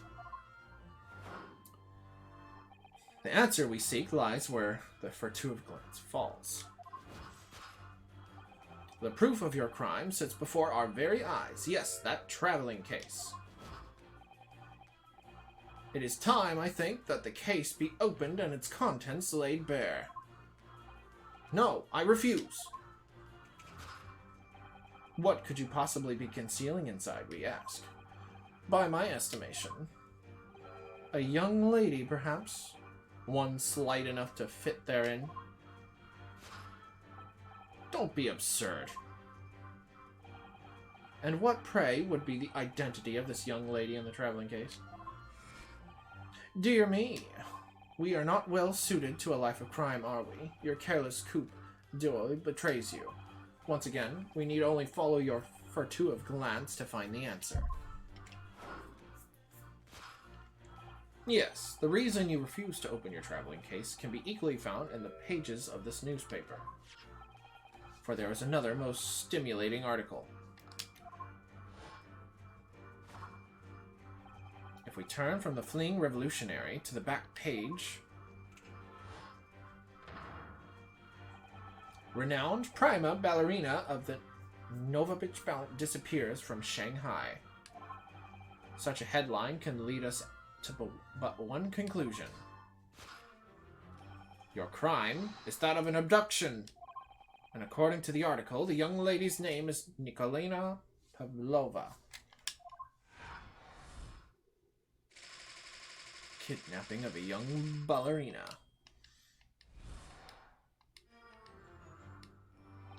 Thus concludes Herlock Sholmes' great deduction of this Russian enigma, Elemensky.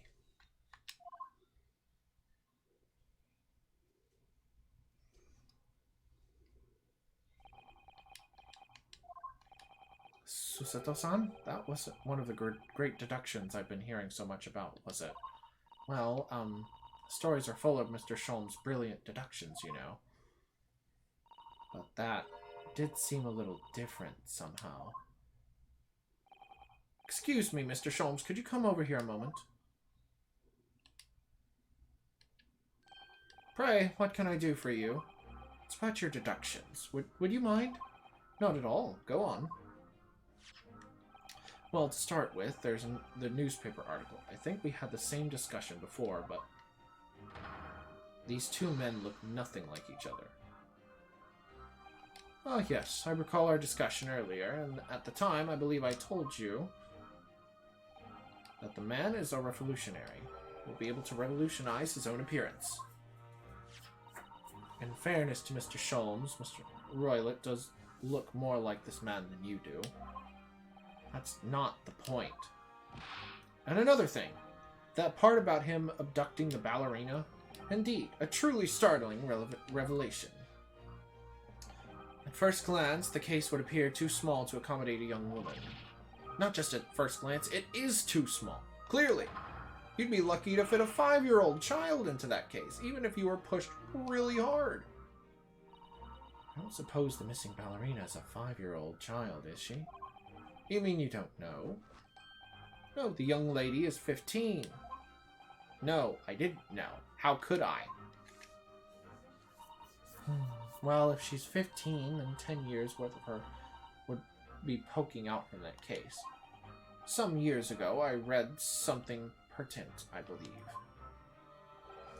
A troop of men consuming vinegar daily in order to promote a certain litheness in their bodies. Vinegar. For such a sour bunch, it would surely be simplicity itself to contort oneself into the confines of that small case. Oh dear, you might be thinking of contortionists in the circus, Mr. Sholmes.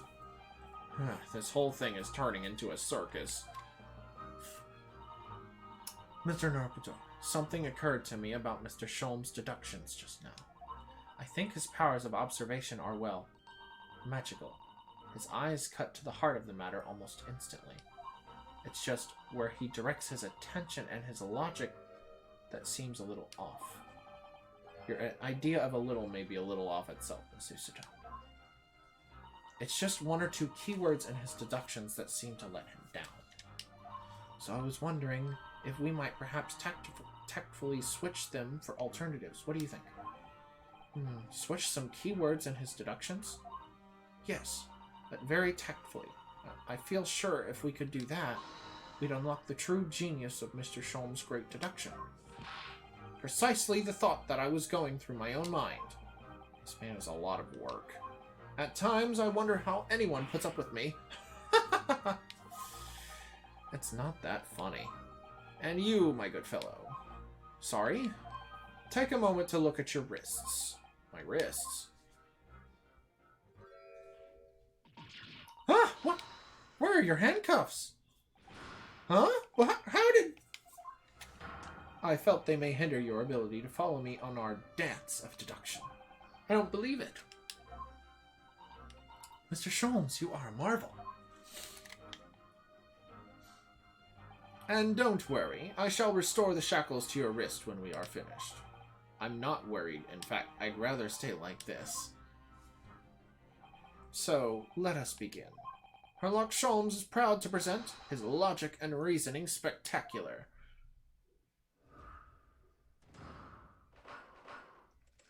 Course correction. Hold it, Mr. Sholmes. Okay. So, the dubious... Okay. I won't read this again until there's new dialogue.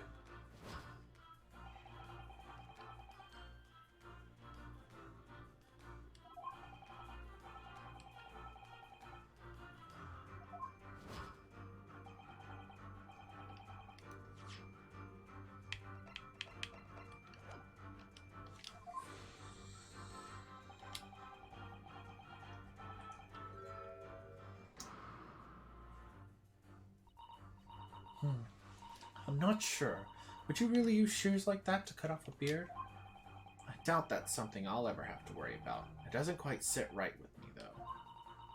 He does seem to be sitting right with Mr. Broylet either.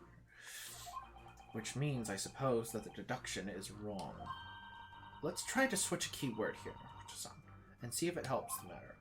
Alright, but how? I think we should start by taking a long, hard look at Mr. Broylet.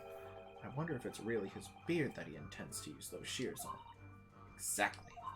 If we do manage to find something that seems to fit the sense of Mr. Sholmes' deduction better, then what? Then I'll leave the rest in your capable hands, Naruto-san.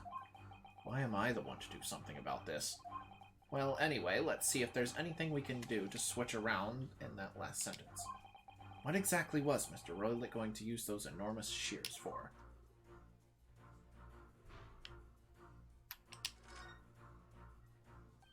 What the?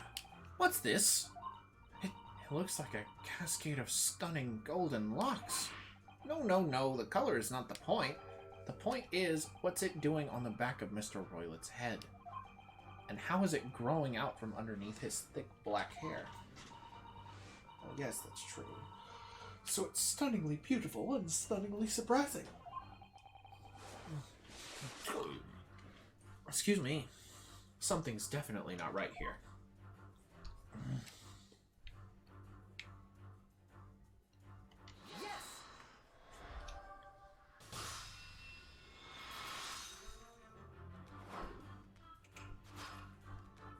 You were on the verge of using the shears to cut away the golden locks, you sport. Indeed. You have identified the precise detail I was intending to expose.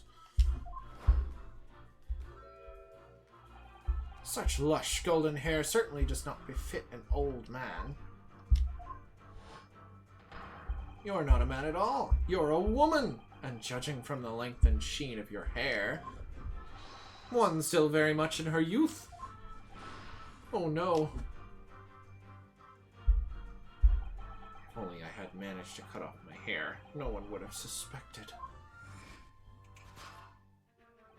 The question then begged is this: why would you desire to rid yourself of these magnificent locks? Once again, the answer is plain. We have clear evidence to shed light on the matter. Okay.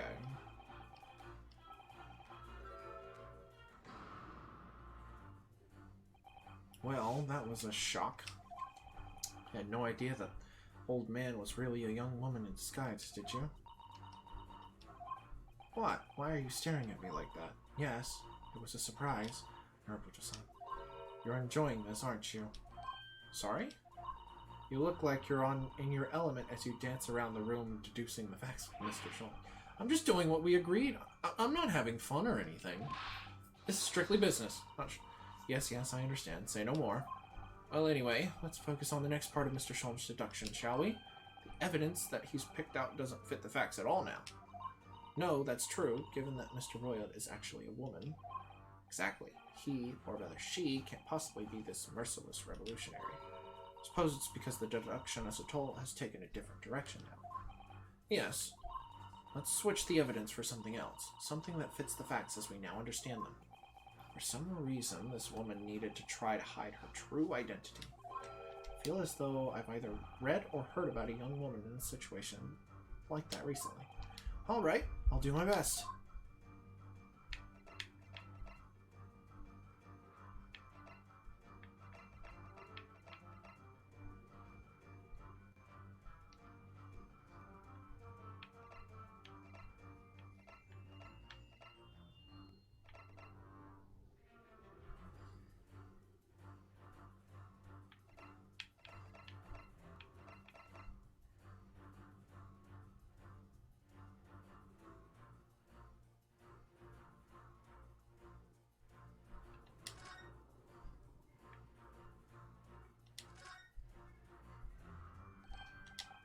This is interesting. Have you found something relevant, Naruto-san? Well, no. I mean, it looks like it might be interesting. I can't read a single word, I'm afraid. Nor can I. But look at this picture. Perhaps it's about a beautiful young Russian princess, you think? She is very pretty, isn't she? I suppose you enjoy articles like this, do you? I don't know. I can't make any sense of it. Ah, I'm glad you've noticed this article. Ah! Allow me to give you a short summary of its contents. Oh, thank you. He pops up everywhere, this Mr. Schultz. It's about the disappearance of a young lady last night. Renowned prima ballerina of the Novovich Ballet disappears from Shanghai. During a performance in Shanghai, the famous dancer was reported missing. She is, of course, the talented young Nikolina Pavlova. Why are Russian names so hard to remember? It would appear the woman was in costume when she was found to be missing from her dressing room, wearing the diamond tiara as you see pictured, which is worth some 20,000 rubles. Oh, how much is 20,000 rubles? I have no idea, but I'm quite sure it must be an unbelievable sum of money. Susudo-san's eyes are shining like diamonds themselves. The tiara is the property of the Novovich Ballet. It would seem the director is beside herself with worry. Yes, I'm not surprised. The company is most anxious to recover both Miss Pavlova and the valuable tiara. They've requested international assistance at all ports with sailings to Great Britain. Could this be another case of the Russian fleeing his or her country? It does seem to be the Russian thing to do. I'm not even going to dignify that with a response, Mr. Naruto.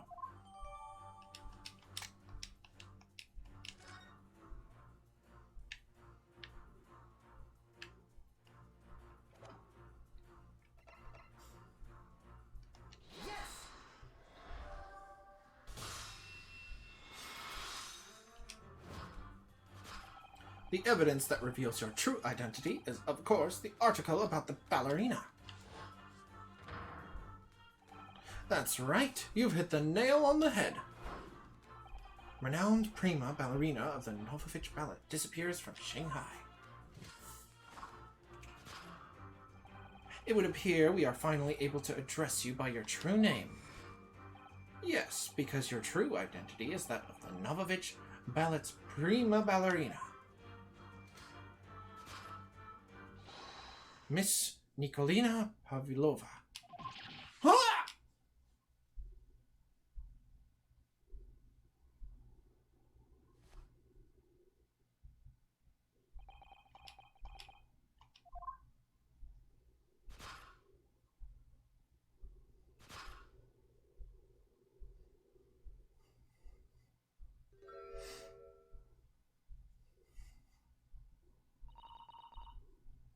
You're right. My real name is Nina. I mean Nikolina Pavlova. But please, I beg you, do not tell anyone.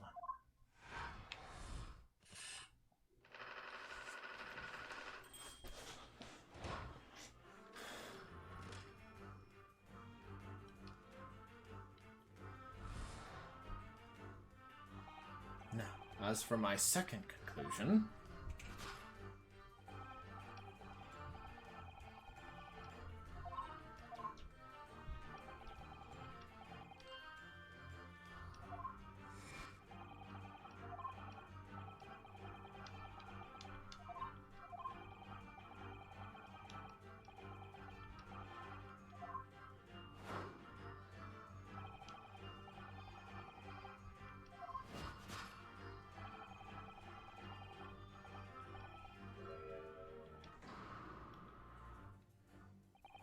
this woman is the ballerina, and she's right in front of our eyes. So clearly she can't be inside that traveling case as well. No, that's right. Seems she wasn't abducted at all. In which case, what is the crime this young woman is apparently committing? I can see I'm going to have to step in and fix the great detective's mistakes again. You seem to look pleased, Mr. Nobutosa. Do you like the idea of another chance to dance around with Mr. Sholmes? Stop it. Anyway, there must be something else here that shows what this woman is up to. Ah, the tiara. Wow, look at this dazzling tiara. Never seen anything like it. Are those real diamonds, do you think? Oh, Nobuto-san, try it on. What? Me? Isn't it usually girls who wear tiaras? Wouldn't you like to try it on? Oh, no, I couldn't possibly. It's far too beautiful. Why does this tiara look familiar? I feel like I've seen it somewhere recently.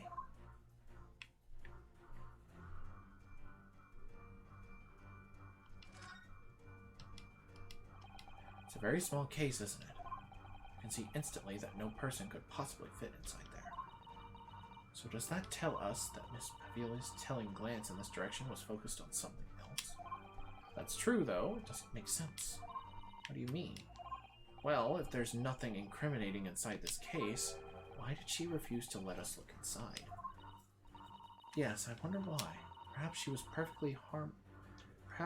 a perfectly harmless reason, though.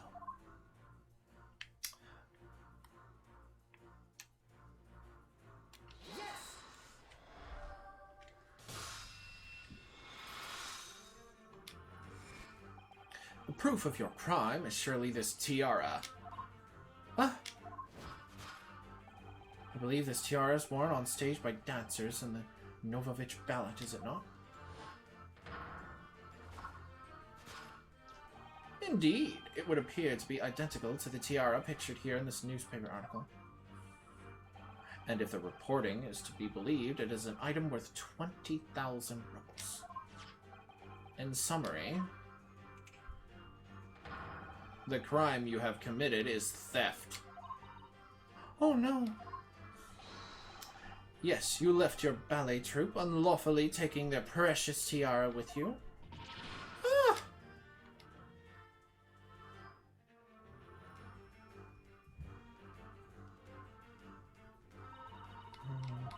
I have no one, no family, no friends. I'm all alone and I need money. But I did not steal the tiara. It was a present from, how do you say, an Earl of Prussia? It belongs to me. This girl is only 15 years old and she's run away all by herself. She must have been extremely lonely.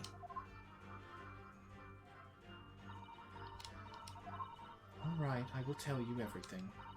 There is no point to hiding it now. Come, come, let us not be hasty. What? There remains one unsolved mystery about you. Mystery? What do you mean? You have staunchly refused to open this traveling case of yours in our presence. It is reasonable to conclude, therefore, that there exists some reason why you wish to remain it closed. Is that not so, Miss Pavlova? My dear girl, there's no sense in playing games with me. Nothing escapes my attention. Indeed, I have a very good idea of the contents of your case, even before I've ever laid your eyes upon them. Dear me. We are not well suited to a life of crime, are we? Okay. This is the repeat. Yes, the reason why you refuse to open your case is written in the books on the shelf.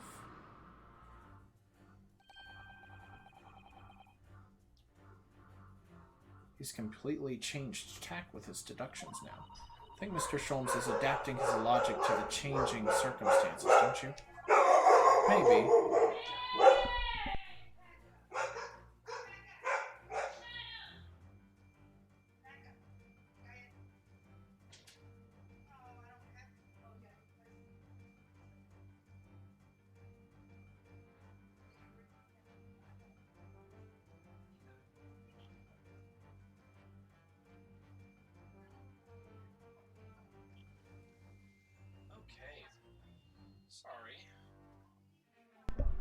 Sorry about that.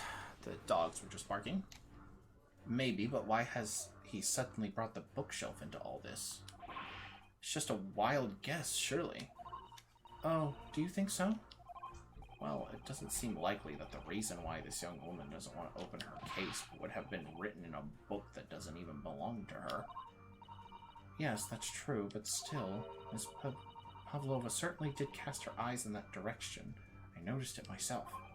Then there has to be another reason why she won't open her case. And that must be somewhere in the same area. That's where her gaze was involuntarily drawn. I agree. It's the only answer. Whatever she has hidden inside that case should be revealed by following her gaze in the direction of the bookshelf.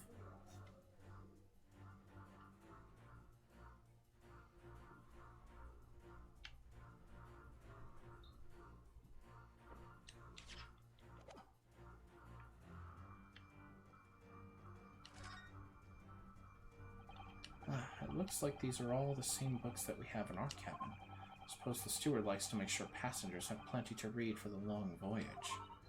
And have you noticed how the books have fallen over just like in Kazuma-sama's cabin? It's almost like someone taken a sweep at them. Maybe Miss Pavlova? While she was practicing her ballet? Anyway, the point is, we don't have time to look through all these books at the moment. We couldn't even if we wanted to. They're all in Russian. Well, that's a relief. Let's try our luck elsewhere.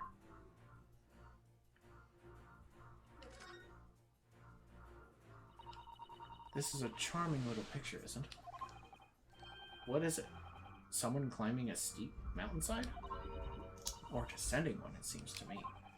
When you've been on the flat sea for a while, maybe you start seeing hills and mountains and everything.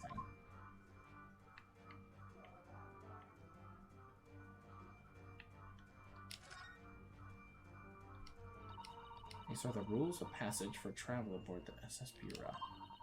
Passengers must not keep weapons or other dangerous objects in their cabins. Pets are also... she has a pet. Okay. I wonder what happens if you break the rules. Oh dear. I'm sure the punishment would be severe in some. You'd probably be left drifting in the freezing cold ocean, or shut inside a tiny wardrobe for days on end. So I've actually been serving time for weeks now, have I?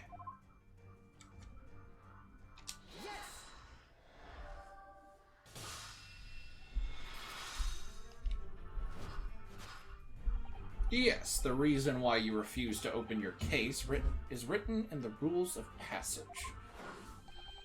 Passengers must not keep weapons or other dangerous objects in their cabins. Pets are also strictly forbidden.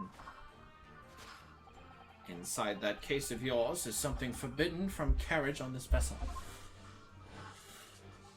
That is the real reason why you refuse to open it, and thus revealing its contents. Aye.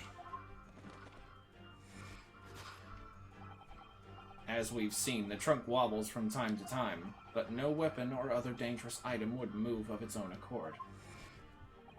Which leaves but one possibility, Miss Pavlova, inside your traveling case.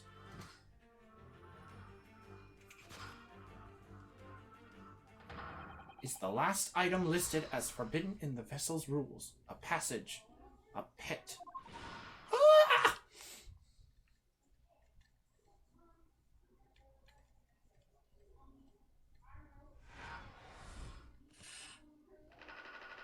Possession of a prohibited animal. Bump. Solved. Deduction complete. Elementary. I really like that.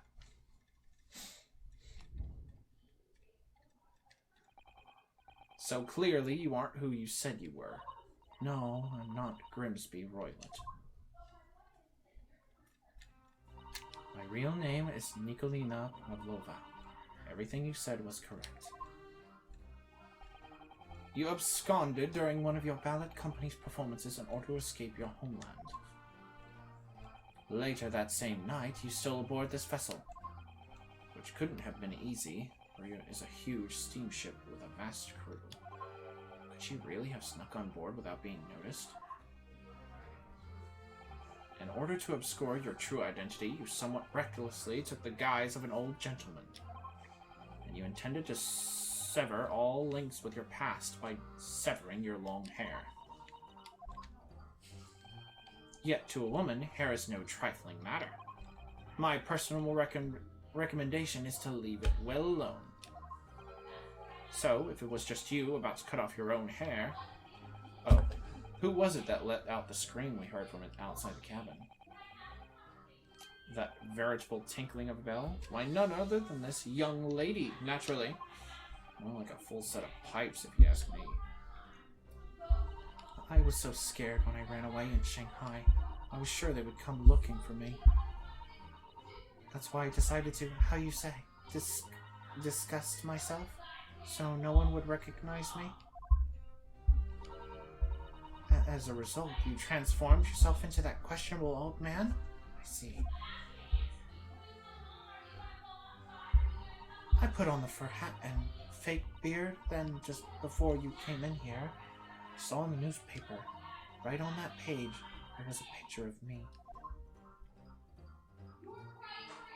I was so frightened, I couldn't stop from screaming.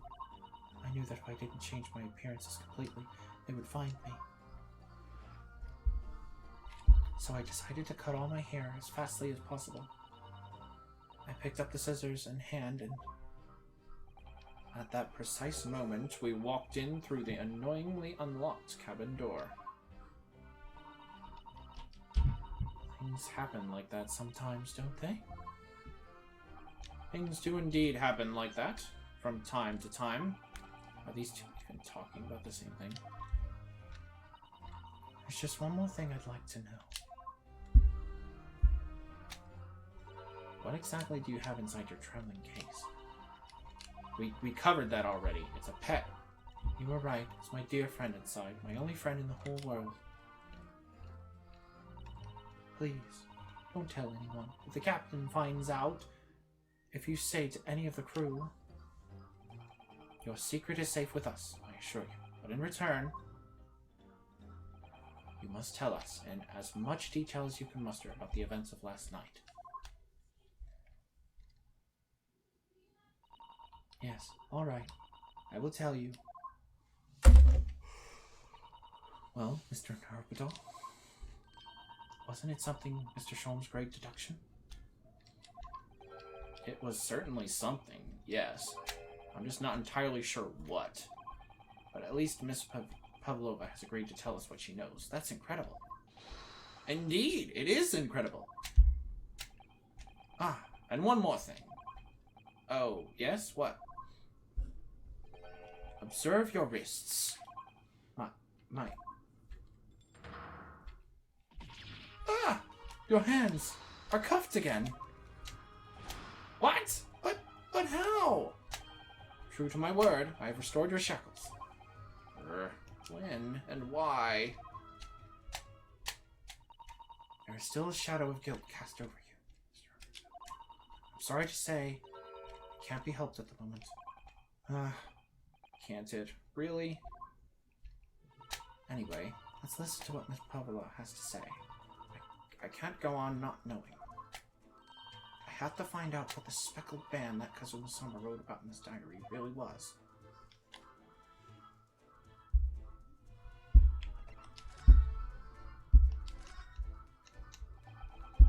Did you know that someone was killed in the cabin next door to this one last night? One of the crewmen told me this morning when I was eating breakfast. The man who died, he was a friend of mine. Oh, That's why we're trying to find out what happened. did you notice anything unusual last night? Perhaps you heard a strange noise, for example. Perhaps people talking? Perhaps the ship was absorbed in a wild tempest. Perhaps its steam engine exploded. Perhaps everyone on board would have noticed if that had happened. Miss Pavlova, is there anything you could tell us? I don't know. I'm sorry, but all I could think about last night was what I had done and whether they would find me.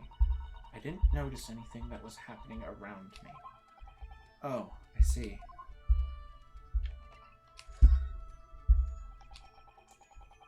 You've run away from your ballet company, have you? The Novovich Ballet? Yes.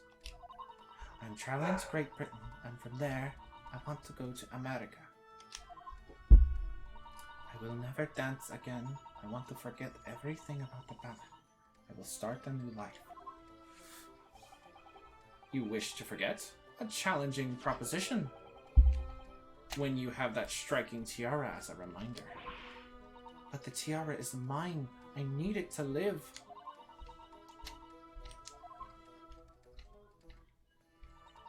I have no money of my own. The Novovich Ballet only gives us a little food and water.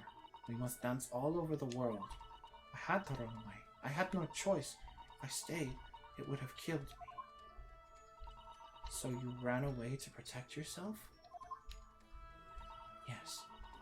And the crewmen of this ship, they have all been so kind to me. They let me come on board, and they said I could hide in this cabin. If that is indeed the truth, Miss Pavlova, it creates a most intriguing conundrum. Yes, it does. What do you think about it, Mr. Naruto? I think the thing that the Russians were hiding was this girl. And now I don't think they're so suspicious anymore. They were just trying to be good boys. Me? Oh, well, yes. Of course. I think we should hear Miss Pavlova's explanation to what conundrum, I'm not sure, but...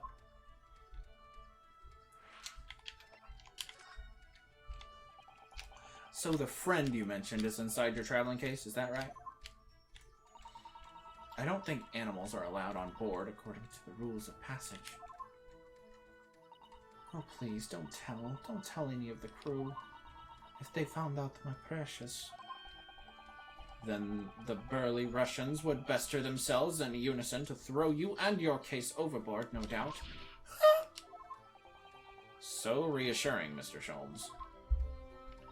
But what sort of pet is your friend? A little puppy, is it? Is it? Maybe an adorable little rabbit? Ha! You credit Russia as the land with small rabbits, do you? Don't they have small rabbits there, then? You may well ask. I have no idea. Ha! You two are miserable bunglers when it comes to understanding the nature of a young ballerina's friends. Isn't it obvious? It must be a chicken! Really? Consider the benefits. A rousing wake-up call, daily fresh eggs, and when adversity strikes, it could satisfy the needs of sustenance. So you'd eat your friends. I'll remember that. Well, it would appear this friend's identity is a closely guarded secret not to be revealed. She obviously doesn't quite trust us yet.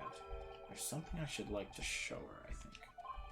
Maybe she might be able to shed some light on it.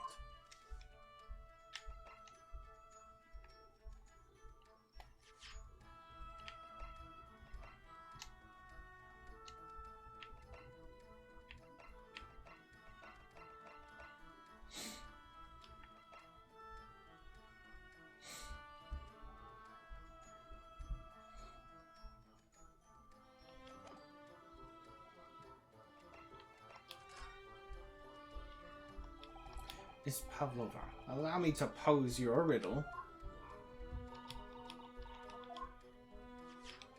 According to this newspaper, it was only yesterday that you absconded from the ballet. Now, that being the case, it must have been last night that you boarded this vessel. However, the SS Luria stopped by no port last night. Ah, that's it. Of course. So how is it, pray, that you come to be aboard? Now that I think about it, the crewman outside the cabin acted very strangely when we mentioned that. It was just after we asked him about when the occupant of this cabin came aboard.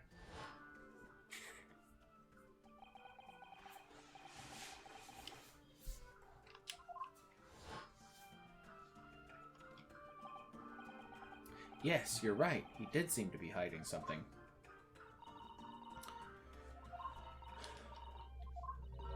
An angel descended from the heavens, bringing grace and beauty to the stage. Sorry? What was that? It is how the Russian newspapers described one of my performances. And that is how I came here too. I descended from the heavens because I am an angel. What? Considering English isn't your mother tongue, your description is very vivid. Mr. Sholmes once said, I can never resist a touch of the dramatic. It seems Miss Pavilia is the same. A genius descended from the heavens, bringing grace and beauty to detection, words once said about myself. A quote from a wonderfully extravagant advertisement for the adventures of Sherlock Holmes, in fact. Or Herlock Sholmes, I should say. Yes, yes, Mr. Showy. Anyway, it doesn't look like Miss Pavilia is going to tell us what really happened.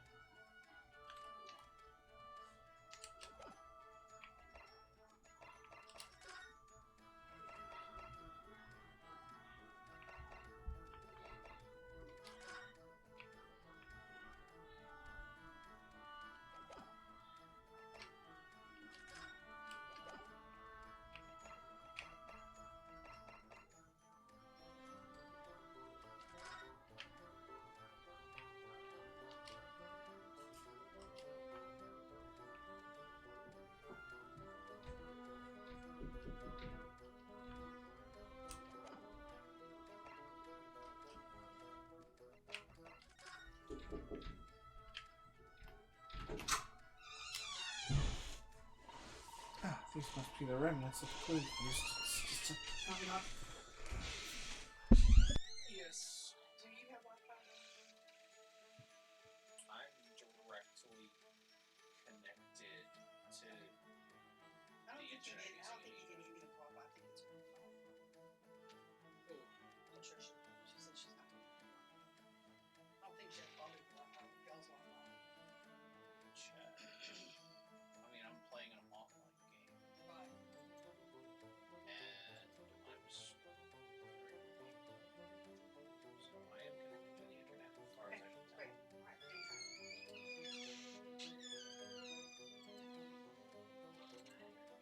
Oh, yeah.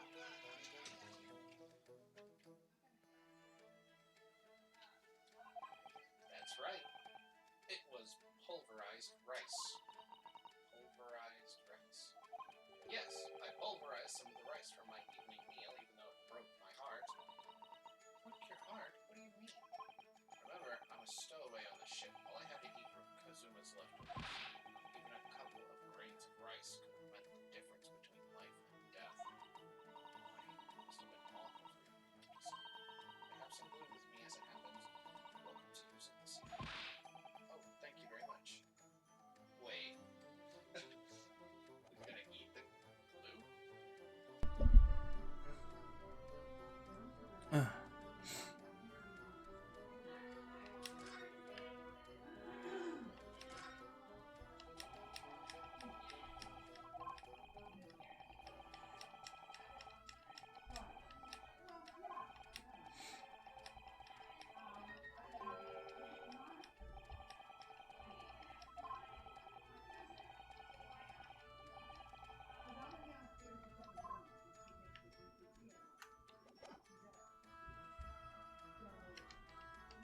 I present my badge to you.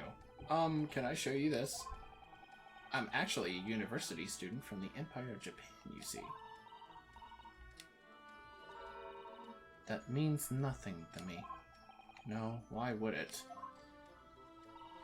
Mr. Obito, if you're determined to flaunt your Yume badge, at least choose a Japanese person who might recognize it. Miss Susato, can I show you this? Maybe later. Oh, I could show Inspector Hasanaka too. Okay.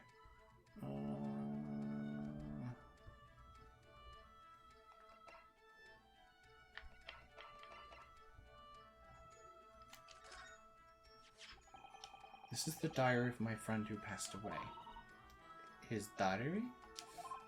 Yes, and he wrote it in it the last night before he died, something a little unusual. It reads, 1:23 a.m. I can hear a faint whistling sound.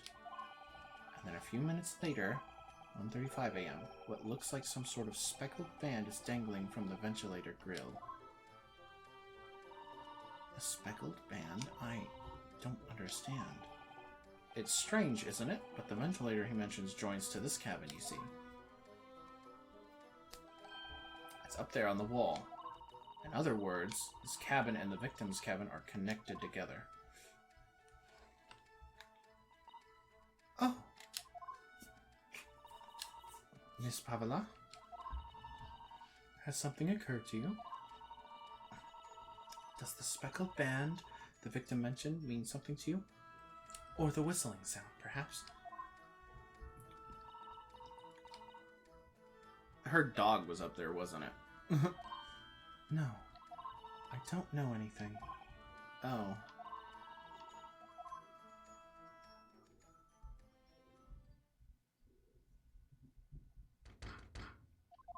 Uh-oh. Excuse me, Mr. Roylet. Yes, what? Wow, she's fast. Captain would like to speak with you. You must come to Captain's quarters at once, please. All right, I will come now.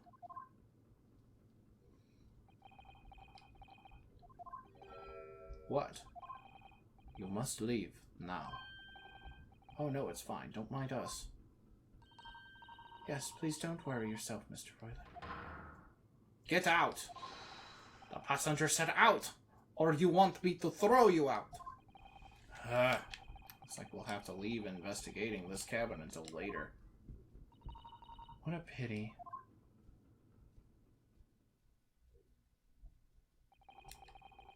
And so we lost our chance. Having still not managed to investigate Miss Pavlova's cabin, we were unceremoniously chased out. That is to say, we were quite literally picked up and thrown into the passageway outside. To be continued. I'm gonna take a short break and eat something. I'm hungry.